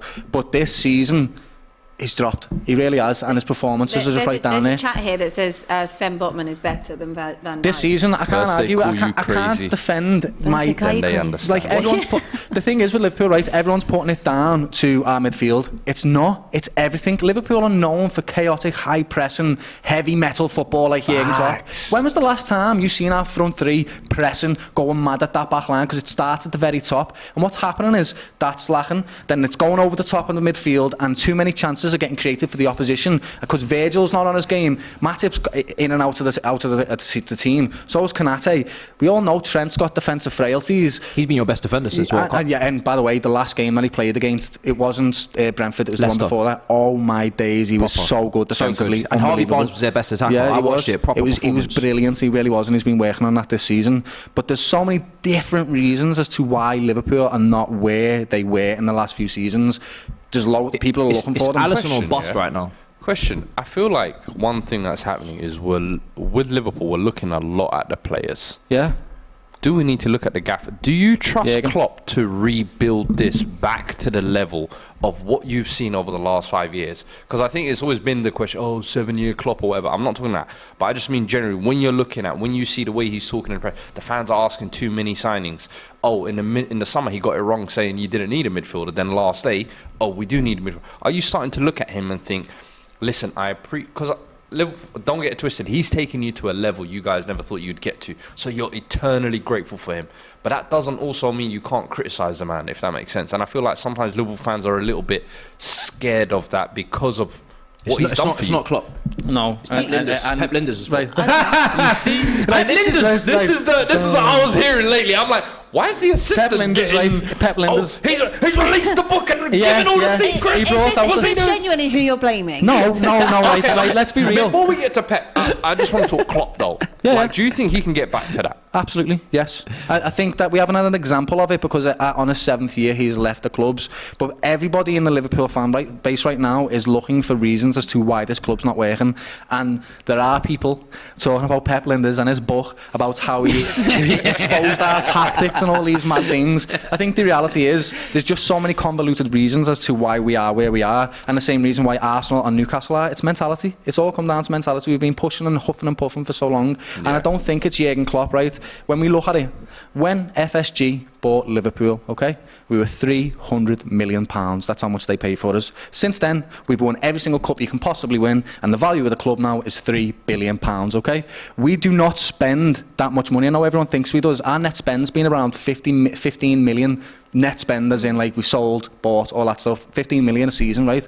So they're not actually investing the money that we need into the club. Okay. If you look at all these other teams, like Chelsea, for example, Chelsea have just been pumped full of money, and it's not happening with us. So I do think that FSG have to look at this now and think, okay, we can't just buy one player and put all the onus on this one individual, because that's not how it works. We have just bought Gakpo, but we need to put the money in our pockets again, because even if they give us 500 million, that's still 2.5 billion pounds that you walk away with, guys. You can afford to invest back into us. So I don't think you can put it all on Jurgen Klopp. I really don't. I just want to ask you something else on Klopp, because there has been times where he has maybe been a little bit arrogant. You know, at the beginning of the season, he said, I don't need no midfielders, everything's good. We've Curtis still got, Jones. you know, James Milner still ticking over at the ripe old age he's at. Do you think that has come back to bite him? Do you think that, like you were talking about the transfer policy a minute ago, do you think that maybe you didn't need Nunez because you'd already bought in Diaz?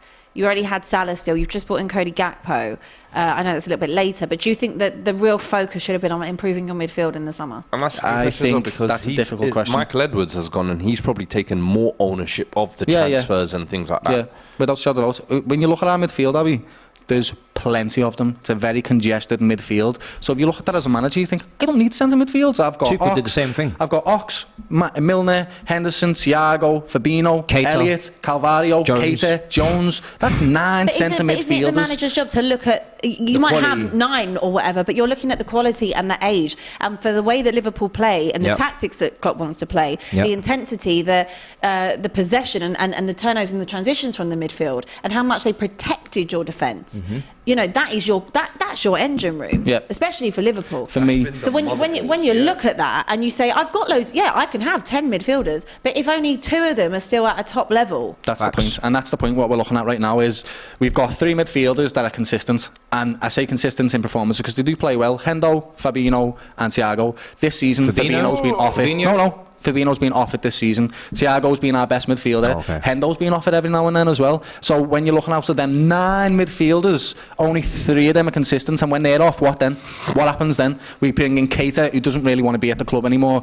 Ox, who looks a little bit disillusioned because his contract's up, same as Keita at the end of the season. We've got Curtis Jones, who I love, scouser, but not quite living up to the hype. Then we've got Elliott, who's a wonderful technical footballer, but in my opinion, not a centre mid. He doesn't get back and track back and do all them jobs that we need him to do to cover Trent and cover Robbo. He's a wonderful attacking midfielder or play on the wing, but we're trying to sort of makeshift this midfield and it's not quite working, which is leaving our defence massively exposed, and that's why we're conceding so many goals. We are conceding too many for the Liverpool Football Club. I think it's actually, like you said, it's exposure on midfield, but I think it's also shown that maybe just because of how good your midfield was, maybe those players were protected a little bit more. And it's not to say that I don't think that Virgil van Dijk is a fantastic defender. He is. Yes. But maybe he's not at the same level as a Ferdinand or a Terry. No, definitely wouldn't say that. He definitely is. Really? 100%. I'd say he's a fan. But when I think of the best Premier League defenders, and this is just my opinion, you can absolutely just disagree also with me. think about the midfields in front of them when you're saying this. I am. Yeah. And that's the thing. I'm still thinking about, the level of their midfield. I never saw John Terry,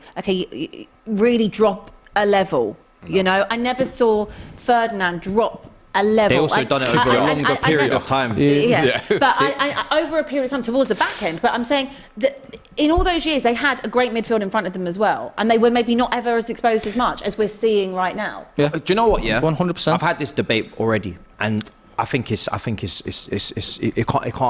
be had. If you're going to compare Van Dijk, you can't compare him to defenders that have done it for 10 years. I'm sorry. Being part of being great is doing it over a long period of time. A decade and a half. You're comparing him to defenders that have done it for 12, 13 years. So for me, he has to go into a different conversation. If you're talking about technical ability at his prime, great defender. Peaks. But you're not going into that conversation because you've done it for 5 years. It's not happening. I mean, 5 years is a long time. No, it's not long. We are long enough. Premier League. We're not doing 5 years. Virgil van Dijk has not been. The last year and a half, he's basically been recovering from an injury. He spent a year out injured. So 2.5 of those years cancel that. Because Southampton and Celtic don't count. They don't. So they were good. They were good years. When he came to Liverpool, right up until injury, that's all I'm That's giving. it. And actually, there was another one that we also missed out. Vincent Kompany. If you had the choice, would you rather have Vincent Kompany or would you have Virgil?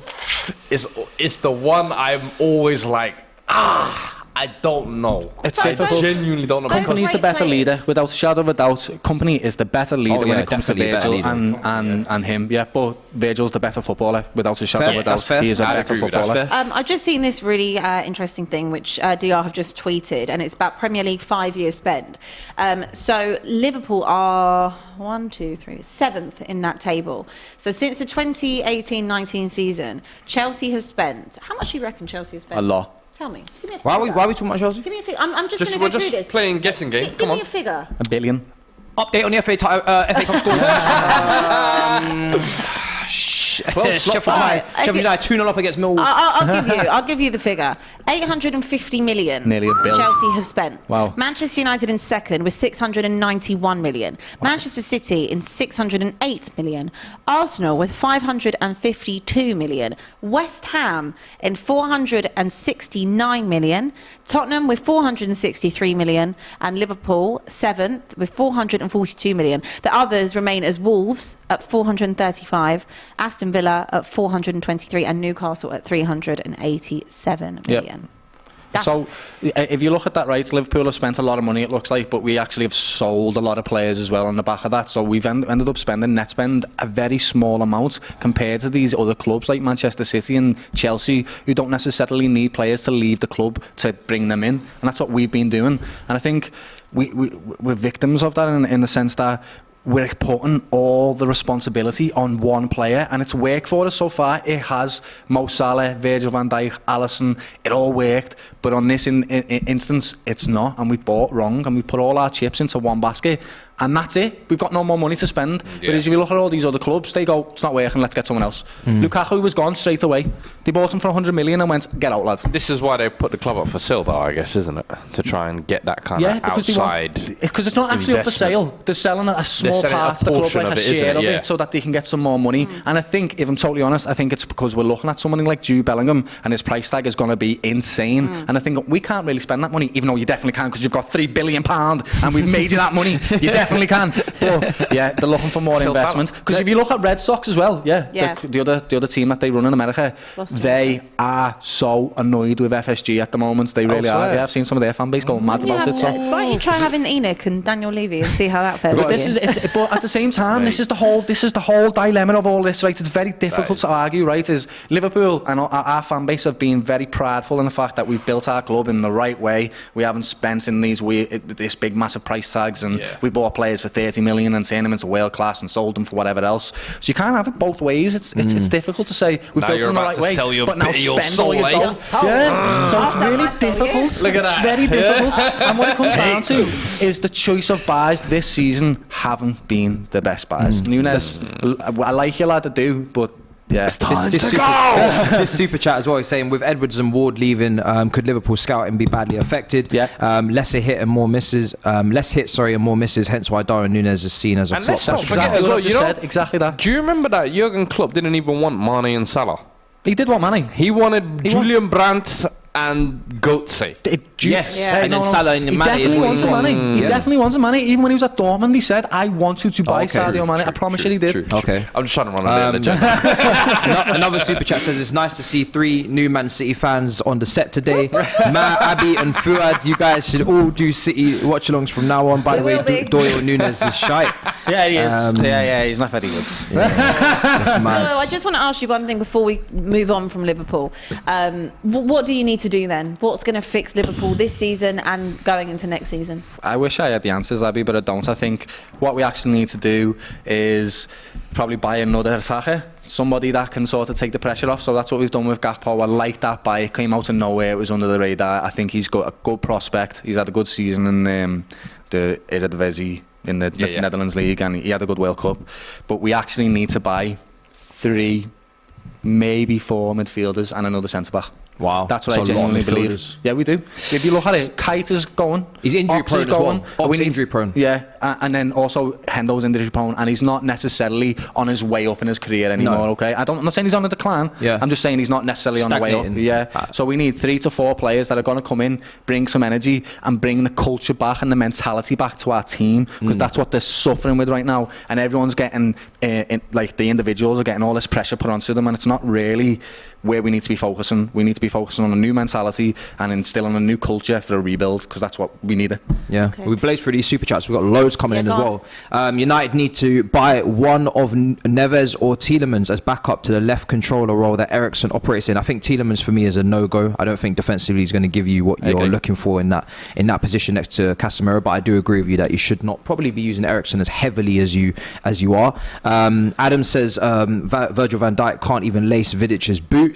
There's plenty. Smokey Setting says there's plenty of times where John Terry got skinned. That Portuguese brother he played with covered him up enough times. Carvalho is talking about. Yeah, Every dog has his day with strikers. I agree. Carvalho was a great defender. I also loved Ivanovic. Yeah. And this is what happens with these star centre-backs is their partnership, their partner usually gets overlooked. So when you're looking at Liverpool, Matip and Joe Gomez, when he was in his form, they were fantastic. Matip, in my opinion, is one of the best defenders in the league. It's not for long enough. No. It's not for a long because enough they get injured or whatever else, Matip's and Joe's injury mentality's dropped and all that type of stuff. Top 5 defender of all time: Rio Ferdinand, John Terry, Steve Bruce, Company, and Sol Campbell. Steve Bruce. Stop putting him in those places. What?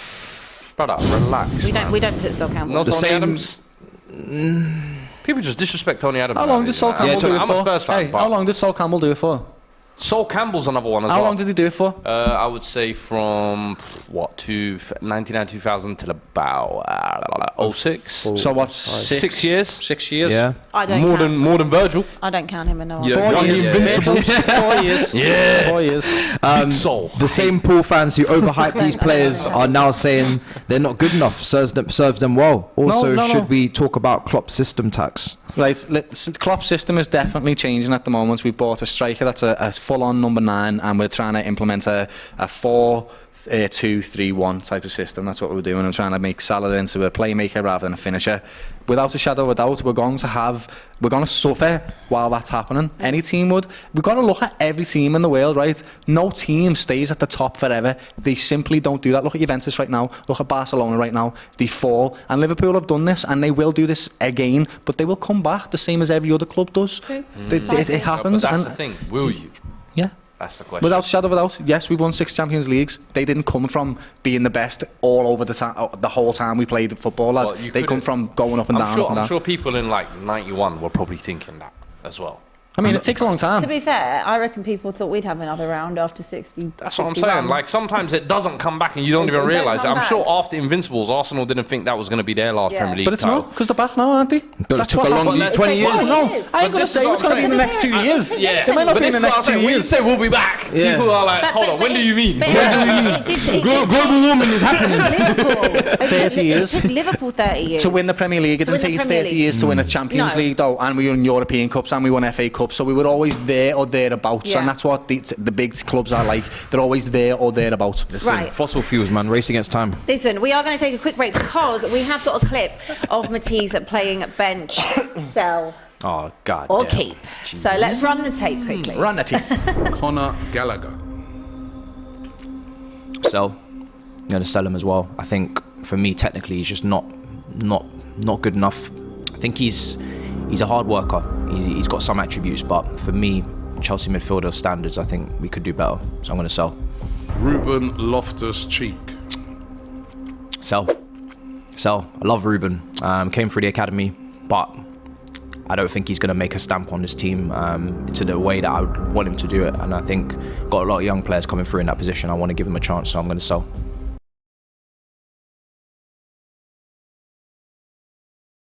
Like from that, what? You don't fancy him? Nah. Loftus Cheek hype! To be fair, Matisse also said he fancied him too. You see how I was like, nope. The half. Right, anyway, scores please. This halftime scores. The halftime scores. Tottenham, obviously, we know did their business earlier. We've got. Is it Bournemouth? Sorry, Bournemouth against Boreham Wood. We keep forgetting about I know, Boreham Wood. it's just the abbreviations. apologies. There's a lot it's of- disrespectful Yeah. against Accrington Stanley 1-0 down. Bournemouth 2-1 down to Burnley. Hull City 1-0 down to Fulham. No, now Bournemouth are 3-2. They've just scored. About, 3-2, yeah. Yep. Oh, We're just waiting for our things to update. well done. Solanke. Yes. Oh, fair play.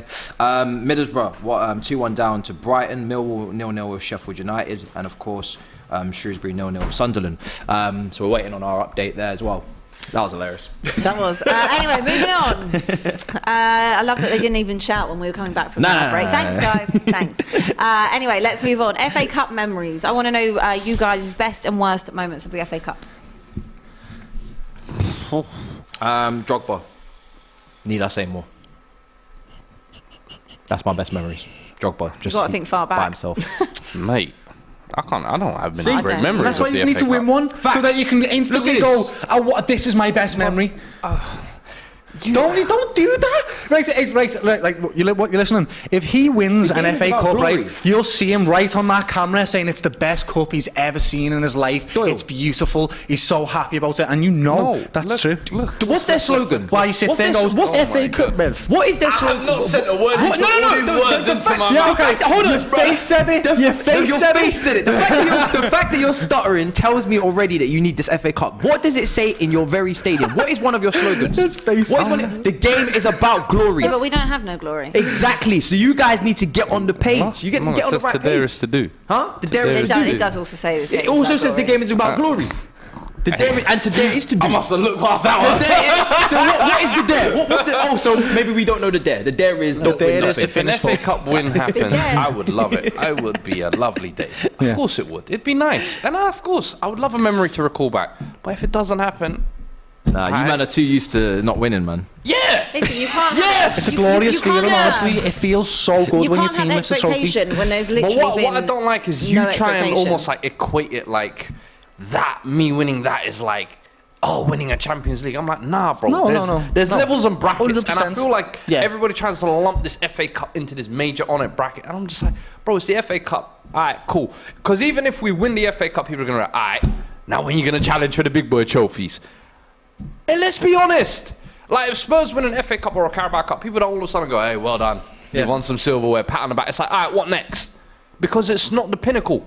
Premier League or Champions League are pinnacles. When I've won those, that's when I can, really go crazy. They're going at me in the chat for getting the Millwall score wrong. I was reading it from our own graphics, so we need to update. That's 2-0. 2-0. so you know what I mean? We need to update that. Millwall are 2-0 down. But Don't get me wrong, lad. Obviously, Champions League, to me anyway, is the best cup a football team can win. Champions League, without a shadow of a doubt.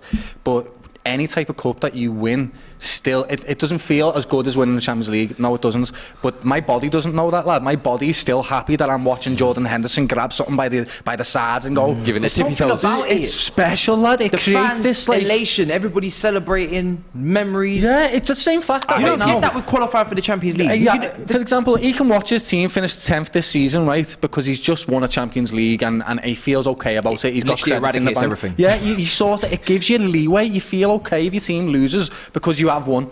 It gives that, and that's massive for the fans and the mentality and the players and the manager. So the FA Cup, for its significance of what it can do for your club and kick on, is still a massive cup for me. I don't dispute it. There's nothing like seeing your players lift a trophy and then running around the pitch celebrating. Glorious. The pictures after full time in the dressing room, the Must be champagne, everybody's dancing. Do you know what it is for me? You know what's the best part? Yeah, before the game, yeah, it's got like all these different colour ribbons on the trophy, yeah, and then when you win it, lad, it pans to the camera and it's just got your team's The ribbons on it. engraving. Yeah, I love it. The tattoo guy. It's good, lad. It's very, very good. Oh, it's beautiful. It must be really nice. It gets It- you. But yeah, I don't really have any good memories of the times. FA Cup. Bad Me ones, neither. Shevchenko's screamer, It must 07. be. Yeah. I remember that. I remember getting knocked out against Portsmouth Colchester knocked Yeah. out as well, I swear. in 2010. Yeah. Colchester. Didn't Norwich do That's one what one it year was, as well? Colchester. This morning I was talking about it, and we were saying, FA Cup we actually don't do that well in. And I could not. We were talking about the Colchester game, and there was another game a few years Even- ago. Do you remember? It was like, was that the Colchester game? Or was it like There was 4-3? there was another one. Ancelotti sipping soup in the extra time. I remember that. Go. I'm like, are you mad? I'm like, I remember the subs we were bringing on were like Davidson Sanchez and He was just like, put anyone on, lad, listen, innit? FA Oh, Cup it's is- just yeah. FA Cup is not- Let's move on from that. That's why. Let's say it's Spurs. Let's just move I mean, on.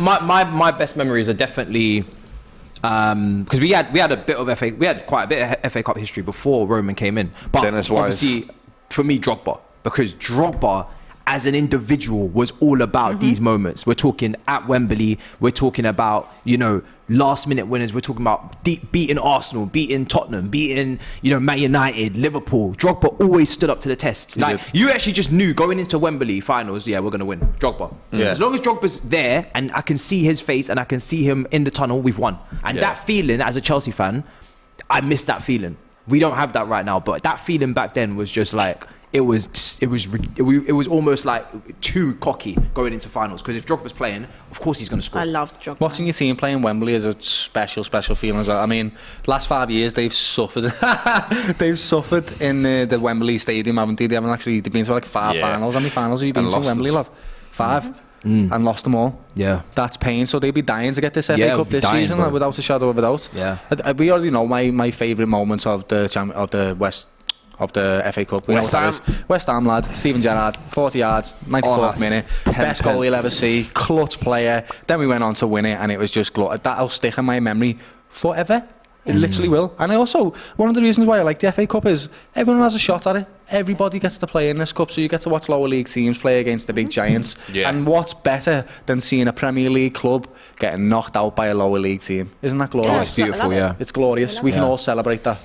By the way, Burnley are now 4-2 up away at Bournemouth. And I believe Brighton are 3-1 up against Middlesbrough. I think it was Alexis McAllister with the goal. Is that a hat-trick? So. Zaroury. Right, anyway, let's have a little conversation about the worst touchline managers. The worst? Yeah, I mean, after Mikel Arteta's display earlier this week, it has brought the question, are people too emotional? Does that make them bad? I don't know, let's roll the clip. What about Arteta, blood? What about Arteta? Animated like Bart Simpson, blood, on the touchline. How dare Animated you? like Bart Simpson. How dare you? What, your manager? What about Conte? Man, always running up and down. My manager's the most reserved manager in the Premier League. What are you talking about? Yeah, that's why I had to go and get that wig glued on again. You know what I'm like? No arguments. He's always running up and down. He's always running. Listen, I ain't got a problem with it. I like when managers are really animated. Yeah. I mean, these people who keep moaning, manager, come on. Even when they ask Eddie out at the end of the game, he said, I ain't got an issue with it, man. They're cool. Yeah, you know what I mean? Come on. He told him to sit down, blood. Sciente. You know them ways. Big up Arteta, man. Big up Arteta. He's got the best head of hair in the Premier League. Fucking yes, he does. Yes. You can't agree. Can't disagree with that. You know what I mean? Yes, he does. Lend some of that to Conte. Yes, he does. Bro, listen. I disagree. I disagree with Robbie on the best hair in the Premier League. It doesn't move. It doesn't blow in the wind. How much gel do you reckon's in that? And hair dye? I think it is just gel. He can't have not one grey hair. Takes it off every night and puts it on his bedside table, and then goes, sticks it back on in the morning. You know, Lord Farquaad. There's actually this film. I can't remember. There's like Italian film, I think, of this guy placing his wig back on. I can't remember what it was. I think Dallas Buyers Club or something like. Getting his bowl head straight, lad. Someone almost like Photoshop Conte's face. I was. You could imagine like touching it and it's like rock hard. That VO5 gel. Listen. Anyway, so based on that, we want to know in recent history who has been the most emotional manager on the touchline. Who's been the most unbearable? Obviously, guys, get involved in the chat. Let us know who you think. Doyle already said he had one that sprung to mind immediately. Away. Right, and it's all perspective. This. So, for example, I know a lot of people do not like Klopp's antics on the side. I love it because he's fighting for my team and he's showing passion for them. But when you're on the opposing sides of it, you hate it. And one of them managers for me, and I think a lot of people can agree with me, Diego Simeone, lad. He goes mad on the touchline and he's disrespectful to some fans. We all seen what he did. Remember what he did? So I can't remember what fans it was. He doesn't just support his team, lad. He's almost like, let's have it to everybody, lad, and that's what winds me up. I love it because he's a fan. He's a fan who became a player who then became a coach. Like for me, he is the ultimate embodiment of shithouses. And that's why he does me head in. But the thing is, because it's so intrinsically him, it's why his players buy into it. It's why the fans. Do you ever hear them booing about negative football? No. They've been watching negative football for 10 years. They won the league with it. But they picked up some leagues, 2 titles. This is us. It's like his team embodies him as an individual. Literally does. Resilient, strong, and horrible to play against, lad. Argentinian. Just a shithouse. Do you know what? Say that. They come in Atletico Madrid against juggernauts in Barcelona and Real Madrid. At the end of the day, those fans are like, listen, we'll get it how we can get it. And that's we have fair. to be, And that's if fair. we have to be the baddest of the bad, then we'll do that. They're like super villains, lad. They are That's what super they are, villains. like, to And me. do you know what? I Yeah, love that in his all black suit and that, lad, as well. You know what I mean? He's a super villain. Speaking of being a villain, right? Being a villain, there's something about it priceless. If you are the villain in the story and everybody hates you, you almost get stronger. Mourinho. You get stronger. And this is where we Mourinho. go to Mourinho. Yeah. Mourinho at Chelsea.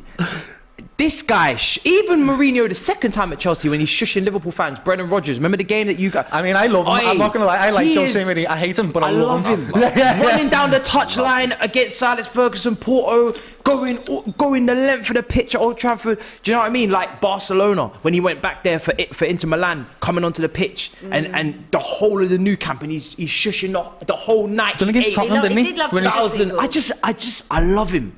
His prime is for me my favorite of any manager, The because you most had iconic. the charisma, you had the trophies, you had the tactics, you had the banter in the press conferences, the sarcasm, you had everything. Like reading out other He people's team literally gave sheets. you Do you know one of my favourite ever clips? You know when he's standing at the coach, at the coach speaks to the referee. That picture is one of my favourite pictures of football ever.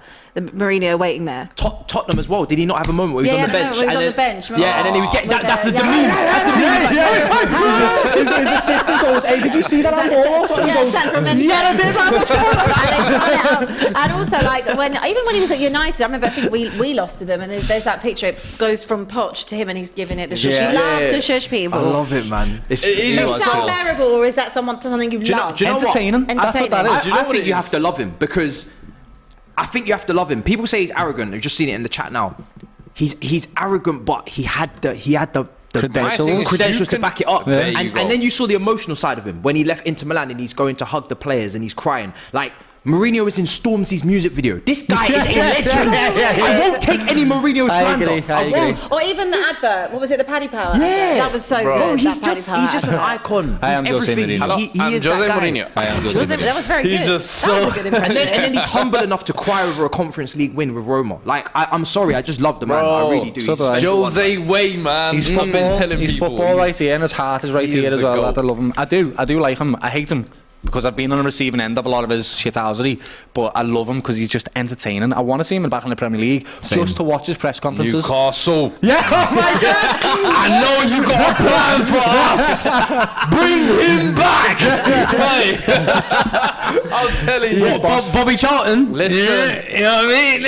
I did it for Bobby. So Bobby. What about Sir Alex and Conte? Because obviously we've seen Conte, for example, do that little dance with Tuchel earlier in the season, that little Strictly Come Dancing I've seen moment. that. Conte is animated. They're more fiery characters, I would say. I feel like Angry men. Simeone, Jose, they're playing more villain characters, Yeah, I would yes, say. yes. Where Fergie and Conte, I feel like they're actually wrapped up You've gotta by the poke them. emotions of the game. Yeah. It's almost like, I don't feel like they want to be that. They're just innately that. And Fergie was a little bit mixy. I think as he got older, he calmed down a the little bit Fergie more. time. But That- he used to be that type Mr. thing. Red Yeah. Puffer Cheeks. Yeah. With the time, he was pressure. But he put the fear in God in referees.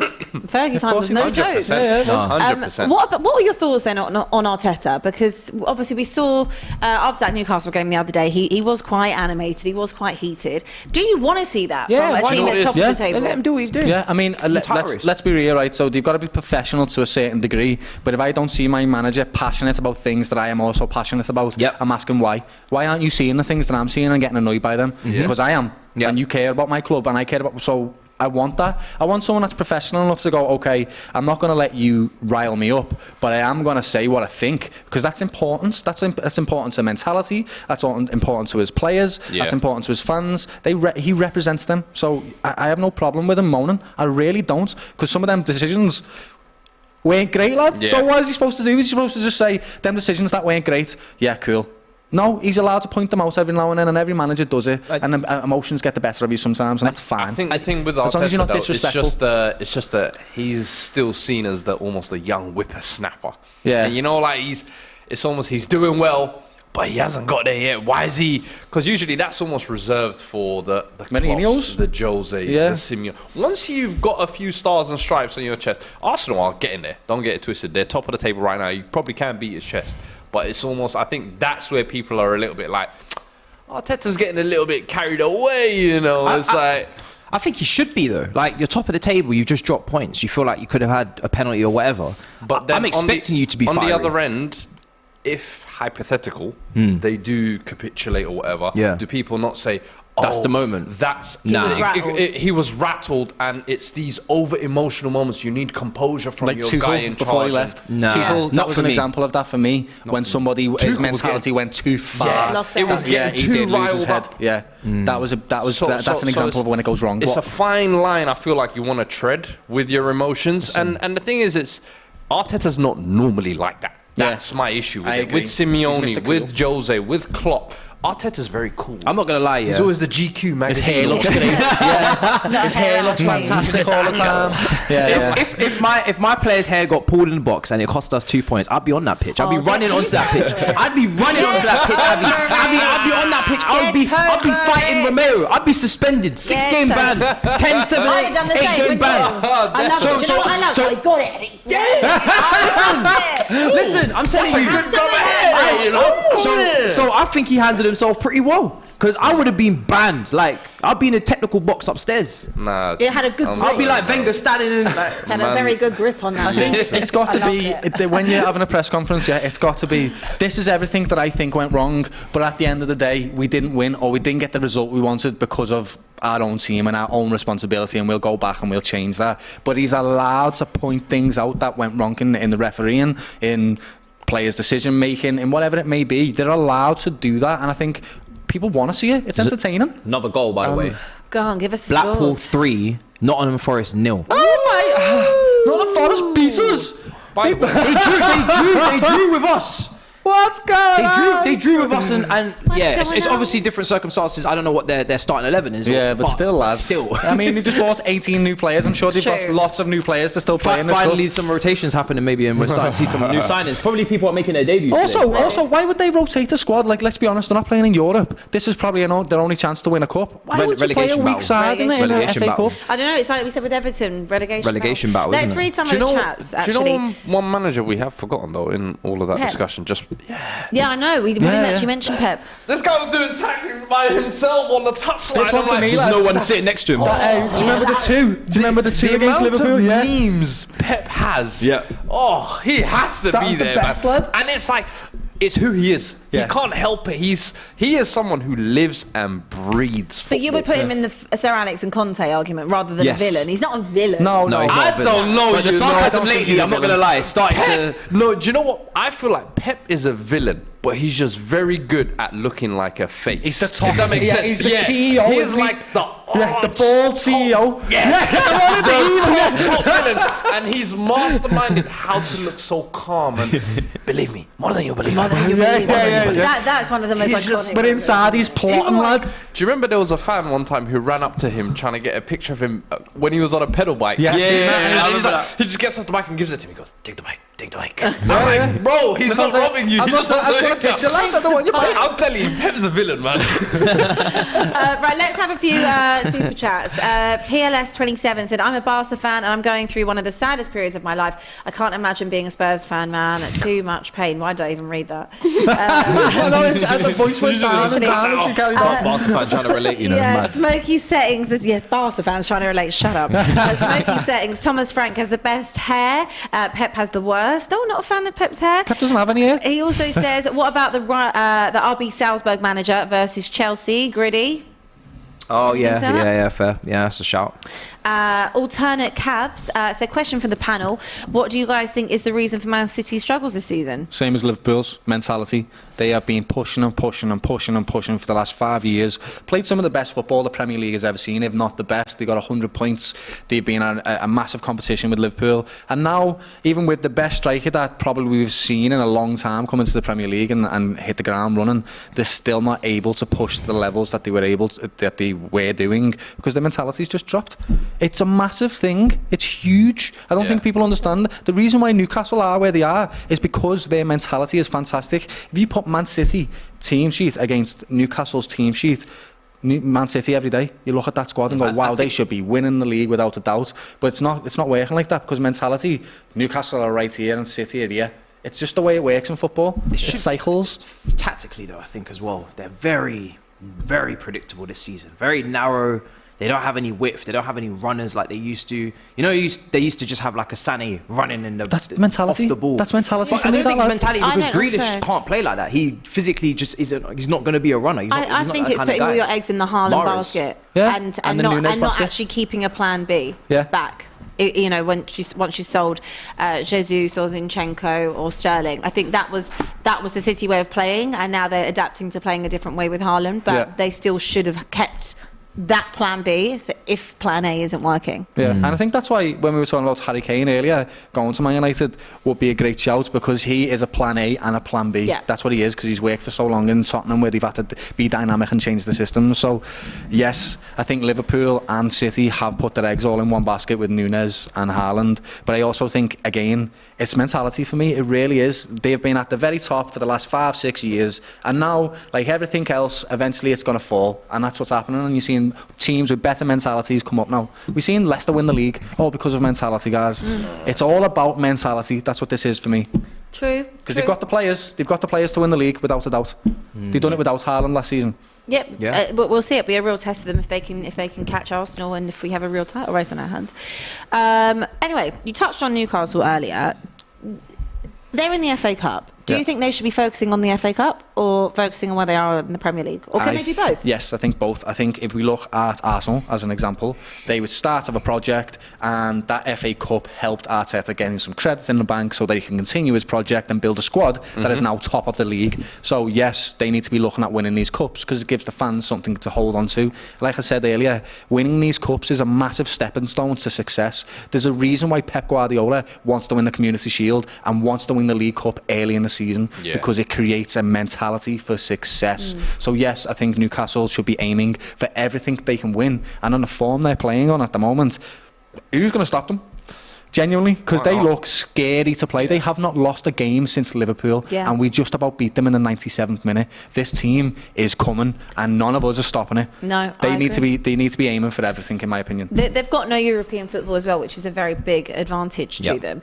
Looking at them in January, what areas do you think they need to really kind of invest more, give them some strength and depth going into the back end of the season so they don't tail off? It's a good question, I don't know. I do think you've got Isak coming back from an injury. You've got Isak, Wilson, ASM up top, Joel Linton you can throw in the mix as well. I think out wide, maybe I would throw in one or two players. I know Almiron's in the form of his life, but I think ASM, I don't know, he's been injured, and then he's injured, kind of come off the bench, so much. And I don't know if they can rely on him. Even when he is fit, consistency-wise and output-wise, I don't think he really gives you enough. And that's a position I feel like if they did get someone who they can rely on, it takes them that extra level and just that level up. But for sure, I think they've got options to kind of choose from, man. I think left wing and central midfield, I would look to improve the quality. I think players like Willock, they're nice. Longstaff and that. There just needs to be that Bruno Guimaraes type elevation of the quality. Similar like you were saying, where you've got 9 options, but the quality must go up. Newcastle as well. Quality must go up. I can't remember the last time Newcastle won a final at Wembley. Bro, Newcastle and trophies, you're talking History. worse than Spurs. That's a You're long way talking back. worse Like than they Spurs. really not need Like, again, there's because very few they're- clubs I can look at and be like, their fan base probably deserves big Their fan base is the best in the country, You know? for me. Genuinely, I'm not saying that lightheartedly. I love my fan base, but Newcastle's fan base are the best in the country. You go to St James's Park and it is terrifying. There's no top team that have went to St James's Park in the last 10 years or whatever, except for City, because it's why they say it's a sleeping giant. They put you up in the clouds and the gods. This is right. You know what this is? Newcastle getting money is a Manchester United or Liverpool getting all the spending power that they can possibly get with the fans to back it up. Like, And the these best are part not- is it's a one city Yes. team. Yeah. So Brother. that's why it's got that almost like fever. They're all every single player in that every single fan in that stadium is a Geordie, and they have lived and died by their club their entire lives, and they go even when their team is playing poor, when they've been relegated, and they scream and shout and they give everything to their team. And that's why, honestly, I am terrified of what Newcastle are going to become. Do you know what? I'm excited for them. I'm looking forward to it. You see how we were terrified of what Chelsea became in 04? Start looking at Newcastle right now. Terrified. Newcastle are going nowhere. Terrified. They are going. Even in the Arsenal away, and there was a guy with his top off, and they kept going back to him. Sky Sports, they just kept panning back to him. And do you know what? There was all them strikes this week, and they were all down here in their force. Yeah, they were all down here. Do you know what? I'm here for it. I know Newcastle are probably going to impact us and impact you guys and impact everybody, right? Because they're another team going into the top six, and now is it the Big Seven? I don't know what Super Seven. I don't know what they're going to call it in the media.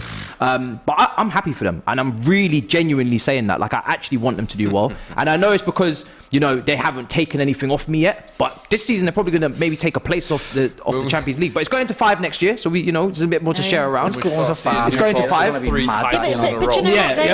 They are it's their fan base that makes you. They're a sleeping giant. That's the true definition. They are a sleeping giant. Same as kind of clubs like Aston Villa as well. Yeah. But obviously now Newcastle have got that backing, and this is a club and a fan base that deserve to be involved in those things. And I can't wait to see them in Europe. I can't wait to see them travelling in Europe. Can you imagine Newcastle going to Barcelona? The only thing, 02-03, they played them and beat them, if I'm not mistaken. But we're Again, going back now, Bobby. Bring back the days. This is what we need, because it's always been, the last kind of 5-6 years, it's always been Liverpool, City. Before that, it was Chelsea, United. Before that, it was United, Arsenal. And I quite like it, having a fresh team. Well, yeah, always. It's lovely to see them come in, but I'm going to hate if they take our place in the league. I'm just going to absolutely despise that. It probably won't be yours. I know the first one's going out. I'm not saying you're enjoying it, but I'm looking over my shoulder like, hey, here you go. That conference was alright. We can't get ahead of ourselves. Extend that to 5 teams in the Champions League, By the way, Alexis McAllister has made it 4. That's 2 goals for him on his return to Brighton. So it is now 4-1 to Brighton. Got that World Cup medal coming back into the Amex. Tell you what, Brighton, if they want to sell their players, they can rake it. Trossard as well, he's a brilliant player. Trossardinho, mate. He's got one left on his deal. Yeah, just going back to Newcastle really quickly, we can't get ahead of ourselves in the same way though, because if you look at City, wow, Premier League, incredible. Still haven't won a Champions League. True. When it comes to playing in Europe, it's a completely different situation. Imagine Newcastle just do it in their first year. Just imagine. I quit football. I hate football. I'd love that. It'd be hilarious. Just like, because what I feel like was City takeover was like a more refined version of Chelsea's one. Yeah, it was. And then PSG's one was like a more refined version. I'm talking like grand takeovers when countries are taking over a club. Yeah. And I feel like this one is almost like the final evolution of. We saw how they did it.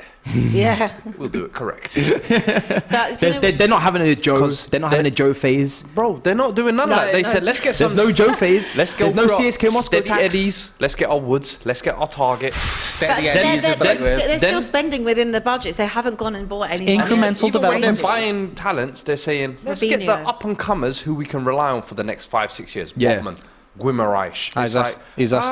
Okay, that's Isaac. I see what you lot are trying to do here. Experience and They think they're clever. Yeah. They think they're clever. We see you. Very clever, yeah. man. Yeah, but I think none of us expected that we would be talking about them at this stage. And then they've got a great coach as well. Like the manager that they got. At the start of the season, I think me and you and Robbie, we all said that Newcastle were going to fight for top 4.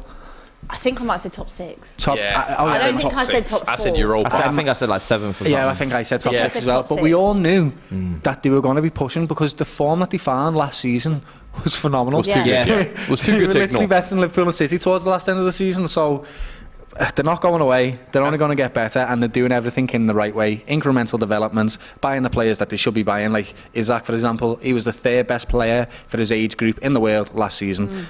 They looked at that and went, let's get him in. He could be potentially good for us. Buying Bruno Guimaraes.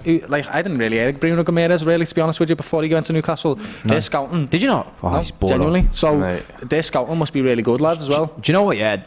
When Newcastle got the takeover, everyone said 3-4 years before they get Champions League. Nope. Here they are. Hello. Bang. Knock, knock. Who's there? Do you know what I mean? It's always an evolution. Some money to fame. By the way, they're doing this. I have to do this again. They're doing this with Longstaff and Willock in the midfield. They're in the Champions League places with these players. No disrespect to them. They've had very good seasons. They're working hard.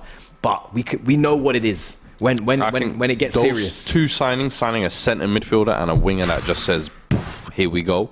But what's your opinion on Eddie Howe? And I say Madison would be the midfielder. I agree. But that's who they wanted, isn't it? They That's had like 3 Eddie Howe's got to get credit, right? Eddie Howe gets credit. Eddie Howe, brilliant manager, but I think Eddie Howe's a nice guy. I think Eddie Howe's going to be the... You know me, man. A project like this. Listen, Eddie, we thank you for your services when you take us to the Champions League.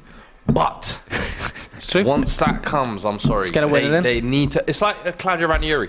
When he came in, it was nice, cool, but you got to get. Yeah, but you someone can't just get rid of him if they get Champions League. You have to. No, you give him a run in the You Champions have to League. give Eddie Howe. No, I don't think any of us on this panel, and I don't think anybody in the chat would have thought that Eddie Howe would be taking Newcastle to. Look, the season's not done. Yeah. It could go either way, but potentially a title race, top 4. Champions League football next season, potentially a cup run. You would not have thought that Eddie Howe could be the man to do that. I remember when he got appointed, we were like, oh, they were talking about Pochettino or other big name managers, Emery, and they ended up with Eddie Howe, and it's working out for them. You've got to put some respect and credit on him. And if they do get to the Champions League, he deserves a chance. a chance. Yeah. I agree.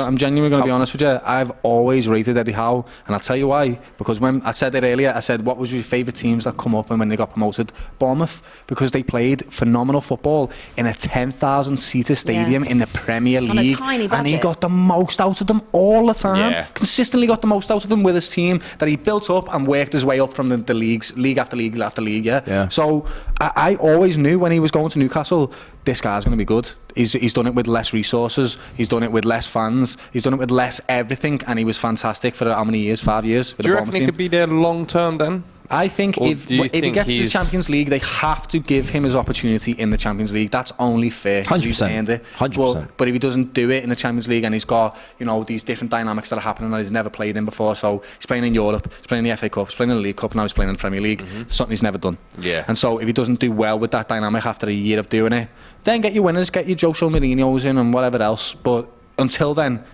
let him do whatever he's doing, because it's working. Yeah. I think what If it shot ain't him in the broken, foot. don't fix it, man. What shot him in the foot with Bournemouth essentially was his transfers. Yeah. and unfortunately, sorry, us, we sold him a lot of players. We sold him Jordan Hive, Dominic Solanke, you know what's so and Brad crazy? Smith from Australia, the left back lad. And I think we made about 60 mil off them. You guys are criminals. Yeah, we are. Bruce, I'm sorry about that, absolute Bournemouth, because I liked it as well. Solanke, Yeah. you sold for premium price. Poor How Brewster. did he do this?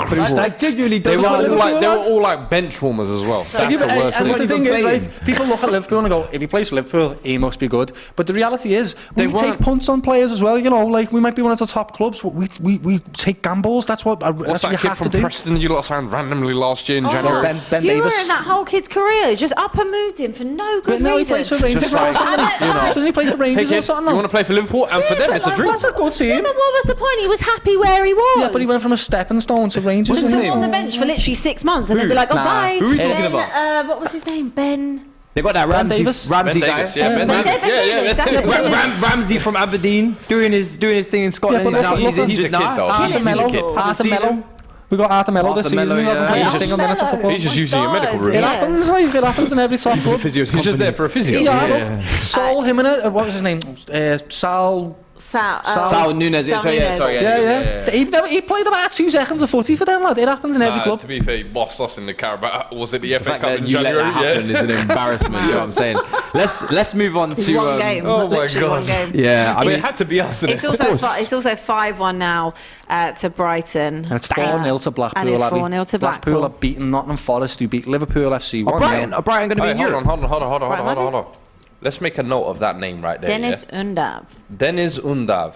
Because I ain't seen him before, and I know Brighton every couple of weeks they just generate a player out of the FM Academy. And and he just plays throw him with on, yes. and he's just brilliant. So start of the season it was Mitoma, Mitoma. the recent, yeah, Last Mitoma, year yeah. it was Casado because I don't know where he spawned from. Yeah. The year before that it was Basuma. Now it's Dennis Undav. All right, Todd Keep an Bury, eye. go on, buy him Keep an eye quick. on that one. Quick buy him. Liverpool want that Casado. Yeah. We're looking at him, lad. We could gonna do with cost a something lot. like that. 60, 70 I'm million. all right. Listen, This is the man. point. Liverpool doesn't matter now. Spend the money that you need. All I'm gonna say is look at what Basuma. And Yeah. just be a little bit say maybe Even Cucurella. maybe he needs another season. Yeah. Maybe Casado could do 2 years at Brighton before he comes. Because Nunez, we did that 1 year. And this is why we need to buy Jude. This is exactly why we need to just go, right, Jude Bellingham, you've proved Declan yourself, Rice. you're fantastic. Get in the team. Do you know what? Right, the hype that Declan Rice has, he's not a bad footballer, but I don't think he's this elite footballer that everyone thinks he is. I don't think his technique is necessarily the best in the world. I genuinely don't. I think he's a wonderful workhorse, and he's a great tackler of the ball. His positioning is great. He plays a wonderful sweeping role. But when it comes to 40-yard balls, 40-yard screamers, it's not necessarily his forte. So for Liverpool, I would still take him, because that's what we need right now. We need a workhorse, someone that's going to run, someone that replaces Gini Wijnaldum in that type of role, and then buy a Jude Bellingham who's a number 8 who can do all the things that Declan Rice can't do. So yes, I would take the pair of them. Would be wonderful signings. That would be great. I'd love that. But you'd also have to mortgage the stadium. Exactly. That would be, how much is that? 230 million. Won't be called the Anfield anymore. About 230 million. The Jude Bellingham Arena. You know what I mean? But this is the point. They've got a lot of money, FSG, lad. They do, and we make a lot of money because we just got to Champions League finals. We got to FA Cup finals and League Cup we've got a lot of money, so spend some of it so we can stay at the top, because if we don't, all that's going to happen is going to be a slow decline. Eventually Klopp will leave and we'll be in a rut, and someone will have to spend a lot of money anyway to build us back up. So why not just keep us there now? Would you sacrifice your name, like the Barclays? No way at all. Liverpool are not about that. Give me the Google Arena right now. No way. If you're paid. Liverpool. Have you heard? Anfield is Anfield. They're talking about $2 billion a year. Bring Anfield. Anfield is football heritage. And we were searching for trophies at the stadium together. No. As in, what did Jose Mourinho say, lad? This is football heritage. Anfield is one of them, lad. Okay, sir. Let me ask you the question. Let me ask you the question, right? Let me ask you the question. If you could change it to the Google Arena, and instead of touching the Anfield, you touch the Google, you know what I'm saying? But you get Bellingham, you get Rice, you get... What you're saying is, would you sell your soul to win stuff? And the answer is yes. The answer is, do you know how much technology you could incorporate into your stadium? Do you know how much Google tech? The answer is, you could get a screen. The answer is, What? Wait, the answer is? The answer is absolutely and utterly yes, I would. But also, no one wouldn't. Amazon Arena. It's very difficult to sort of compromise culture for success, isn't it? And that's what a lot of clubs are having to do nowadays to reach them top achievements. Sell my soul. I know you will, because you haven't won nothing. We won everything. I'd sell my soul. There's pretty much no one I wouldn't sell. Listen, all of it. Yeah. Sell it all. Sell it all. Let's have it all. Take, some shape. Come take us over, please. Pray every day. It's a difficult question to ask. I'd rather give all of my own individual money to the club than sell out. But if that's what we have to do to be successful in the modern game, then that's unfortunately what we're going to have to do to be successful. I'd love to see that Amazon logo on the side of the But I don't want to do that to the stadium. That's hard. Like when you look at Barcelona, right? You know when they sold their stadium? Spotify. Yeah, and I was like, that hit my little football soul a little bit, that did. To be fair though, I like it. I like it. Because if I'm a Barca fan and I'm on Spotify, hey. But at the same time, I'm invested in it as well. Does selling your soul, 100%. Does selling your soul bring you success? I don't think it does. Not every time. Look at Barcelona right now. Listen, we've always been cool Stamford Bridge. They didn't have a soul. They didn't have one to begin with. Listen, you're always going to have to sell a little bit of your soul. It's just how much. I always feel like. I do think, when it comes to defacing the stadium and less of that. Can't do that, lad. Having maybe the Spotify logo comes in, changes Liverpool from red to green. You know, when they try to do it in Cardiff. I'm not joking, right? Liverpool is one of them cities of old-fashioned cultures and old-fashioned ideologies in a lot of ways, and believe me, the die-hard Liverpool supporters would always say no to everything like that. They want the club to be built in the right way, and they want to live in a prideful type of... I don't know. It's a community club. They're going to have to get with the times at some point. Exactly.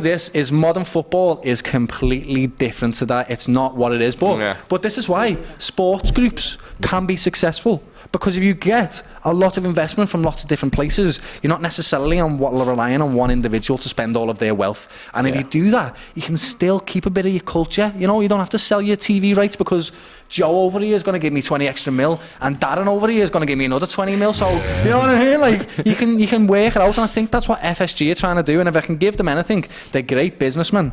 They, without a shadow of a doubt, you don't turn 300 million to 3 billion without being good businessmen, lad. So, I don't know what Liverpool needs to do. Do we need to sell our soul? Just not yet. Just not yet. Just testing the waters. But if it comes to it in the next 10 years, Listen, do you know what? The way football's going, you have to be careful because that Super League came around. Next thing you know, there's going to be sponsors on the pitch. The grass ain't going to be green anymore. We're going to have the BMW yellow AI card. robots. Listen, the football might be gone anyway, so you might as well. It's already gone, compared to them 50 years ago. It's already gone, lads. It's already gone. Let's just get on board the train and go with it. And that's it. And there will come a point when everyone has to do that. They just simply will, because that's the way football's went. Like the same way that the biggest signings 20 years ago were like 10 mil, 10 million pounds, 5 million, and then for 20 years before that, it was like 300 grand. Going from Leeds to United, and it was like crazy, like a million. Like, who was the first? I can't remember if it was the first £1 million. Harry Kewell. Harry Kewell, that was it. First £1 million. Yeah. We move on. Yeah, let's move on. Manchester City versus Chelsea, of course, as well. Play big tomorrow. game. Big game. Snap. Yeah, we got them again. Didn't you not play them last year as well? New Year's? Or was that FA Cup? No, we Premier didn't League. That was Premier League. KDB slammer, innit? Yeah. played Liverpool a We lot played of them in the times. Carabao Cup this season already. Got knocked out. Played them in the league just now. Played them again. So you played them in the final. Yeah, they played us like 4 Personally, times, lad. I tend to just. Yeah, I feel like Liverpool versus Chelsea and Liverpool versus City happens a like lot. 5 times a It season. does. Yeah, It's jarring. It's mad, isn't it? does, How it happens, it falls in. For content, I tend to just re-upload the same file. I'm not gonna lie. See if they notice the Yeah, difference. but it's like if we're in a cup run, we always get Chelsea. That's true. We yeah. always We played you do. 3 times in the space of like 4 So long, honestly. I think every 2 weeks. semi-final we've ever gotten to It's is been like Chelsea. Chelsea. Okay, I Great. guess. And you've never. Yeah. Anyway. Never. Anyway, Anyway, so yeah, this is a big game. Personally, this is last chance saloon potentially. Obviously, we have Dortmund in the Champions League, but I have to be careful about the Champions League when I speak because this first time Potter's going to be in it and all these things. So FA Cup really is, do or die for us, and I want this trophy. And I would like to come away from this week and say we beat City once, and we played pretty well, and we kind of went toe to toe, and we left with something. If we lose both games and we leave this week with nothing, it kind of hurts the heart a little bit. But I'll start with you, Doyle. Do you give us any chance based on what you've seen of City and us, I guess? I mean, guys, you've been really poor this season. I don't think you've been a shadow of yourself. Even last season, some of the football I've seen you play was resolute. You were tough to beat, lad. Liverpool couldn't score goals past you. You literally couldn't. Having said that, City are also not themselves this season. And they've been beat by teams that you wouldn't expect them to be beat by. And even Liverpool, slacking, but we still beat them. Yeah. I think if you exploit some of them crazy experimental substitutions that Pep does, and if there's anyone that can do it, it's Potter. He's a very smart manager. I think you have a chance of beating them. I think it's still leaning in City's favour, but I'd say 60-40, I can still see you doing it against City, lad. It's about taking chances, really. Yeah. If you're going to have a period against City where you're having 74% possession and you actually look like the better team, make it mean something. Exactly that. I knew coming away from that first half, it's 0-0. And they got players on the bench, and they're going to step up, and they're going to come out, and they're going to turn this around. And all we have to show for it is, we played well in the first half. So. Yeah. I don't know what the teams are going to be like selection-wise. Maybe he's going to play Lewis Hall. Maybe he's going to play, I heard Fofana from Molde could be in contention. I would rather go with Fofana from Molde than Aubameyang. I'd rather go with Lewis Hall, who had a good performance at the Etihad.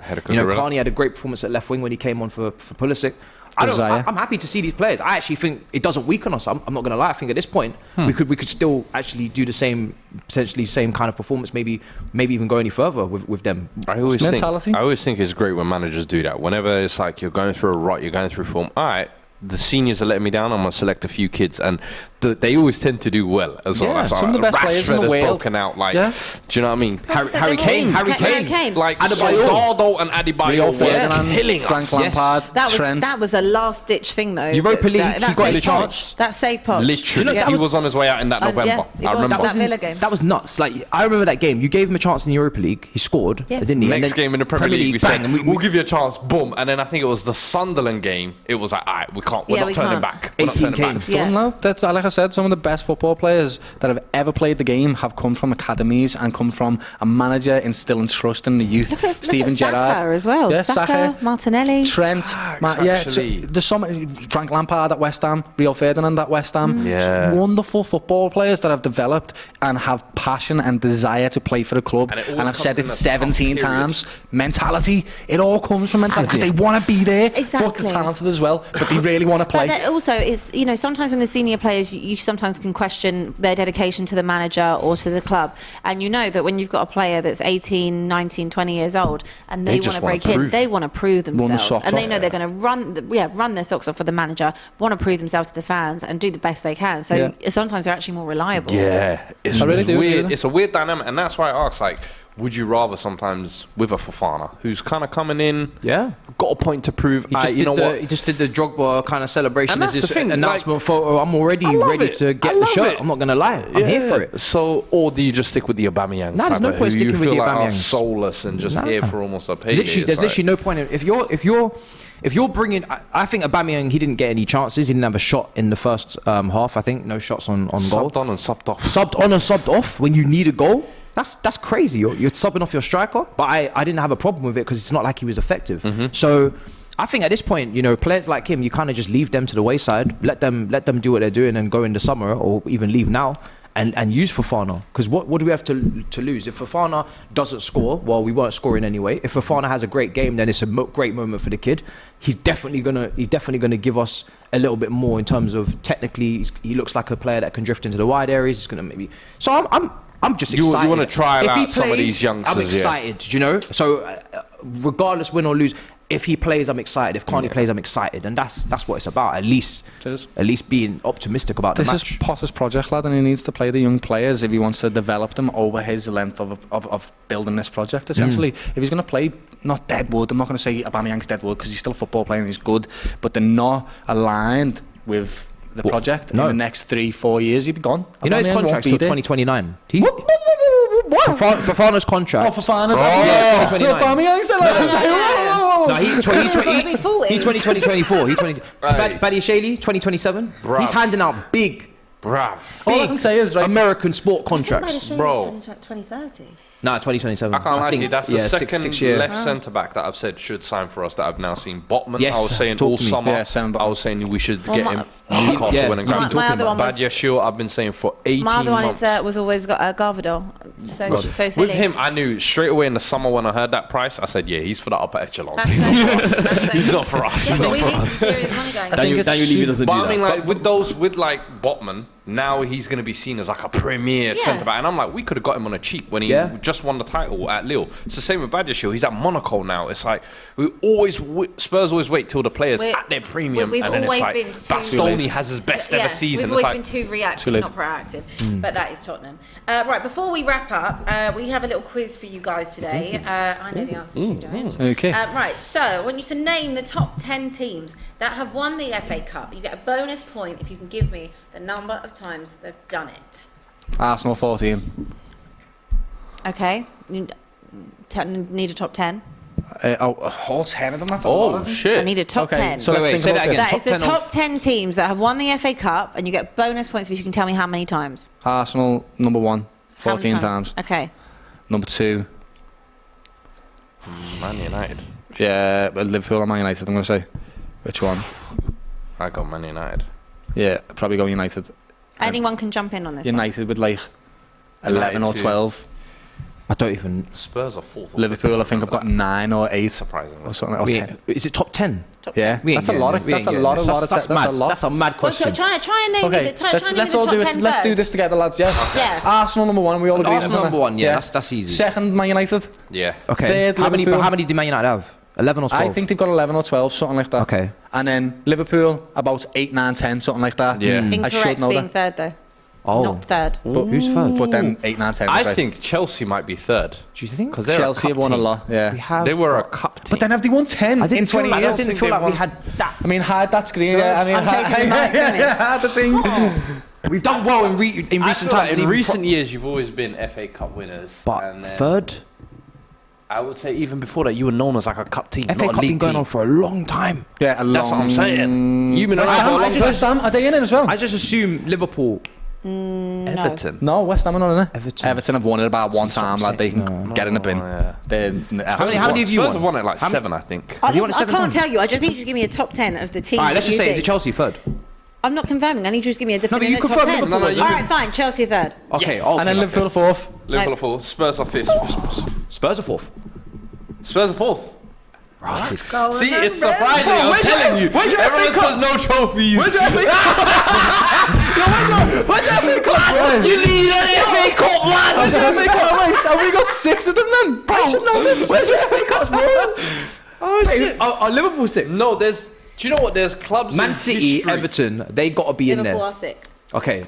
I will run through the full list. I just need you to give me a top 10. Okay, so Everton, Man City also in there. West Ham are not on this list. No, West Ham are not in there. West Ham ain't got no cups. Everton and Man Aston City Villa. are in there, right? Aston Villa. Aston Everton Villa, and Man City are in Nottingham there. Forest. Everton and Manchester City are in there. Yeah. Aston Villa. 1, 2, 3. Nottingham Forest 5, must 6, be in there. 7, 8, 9, 10.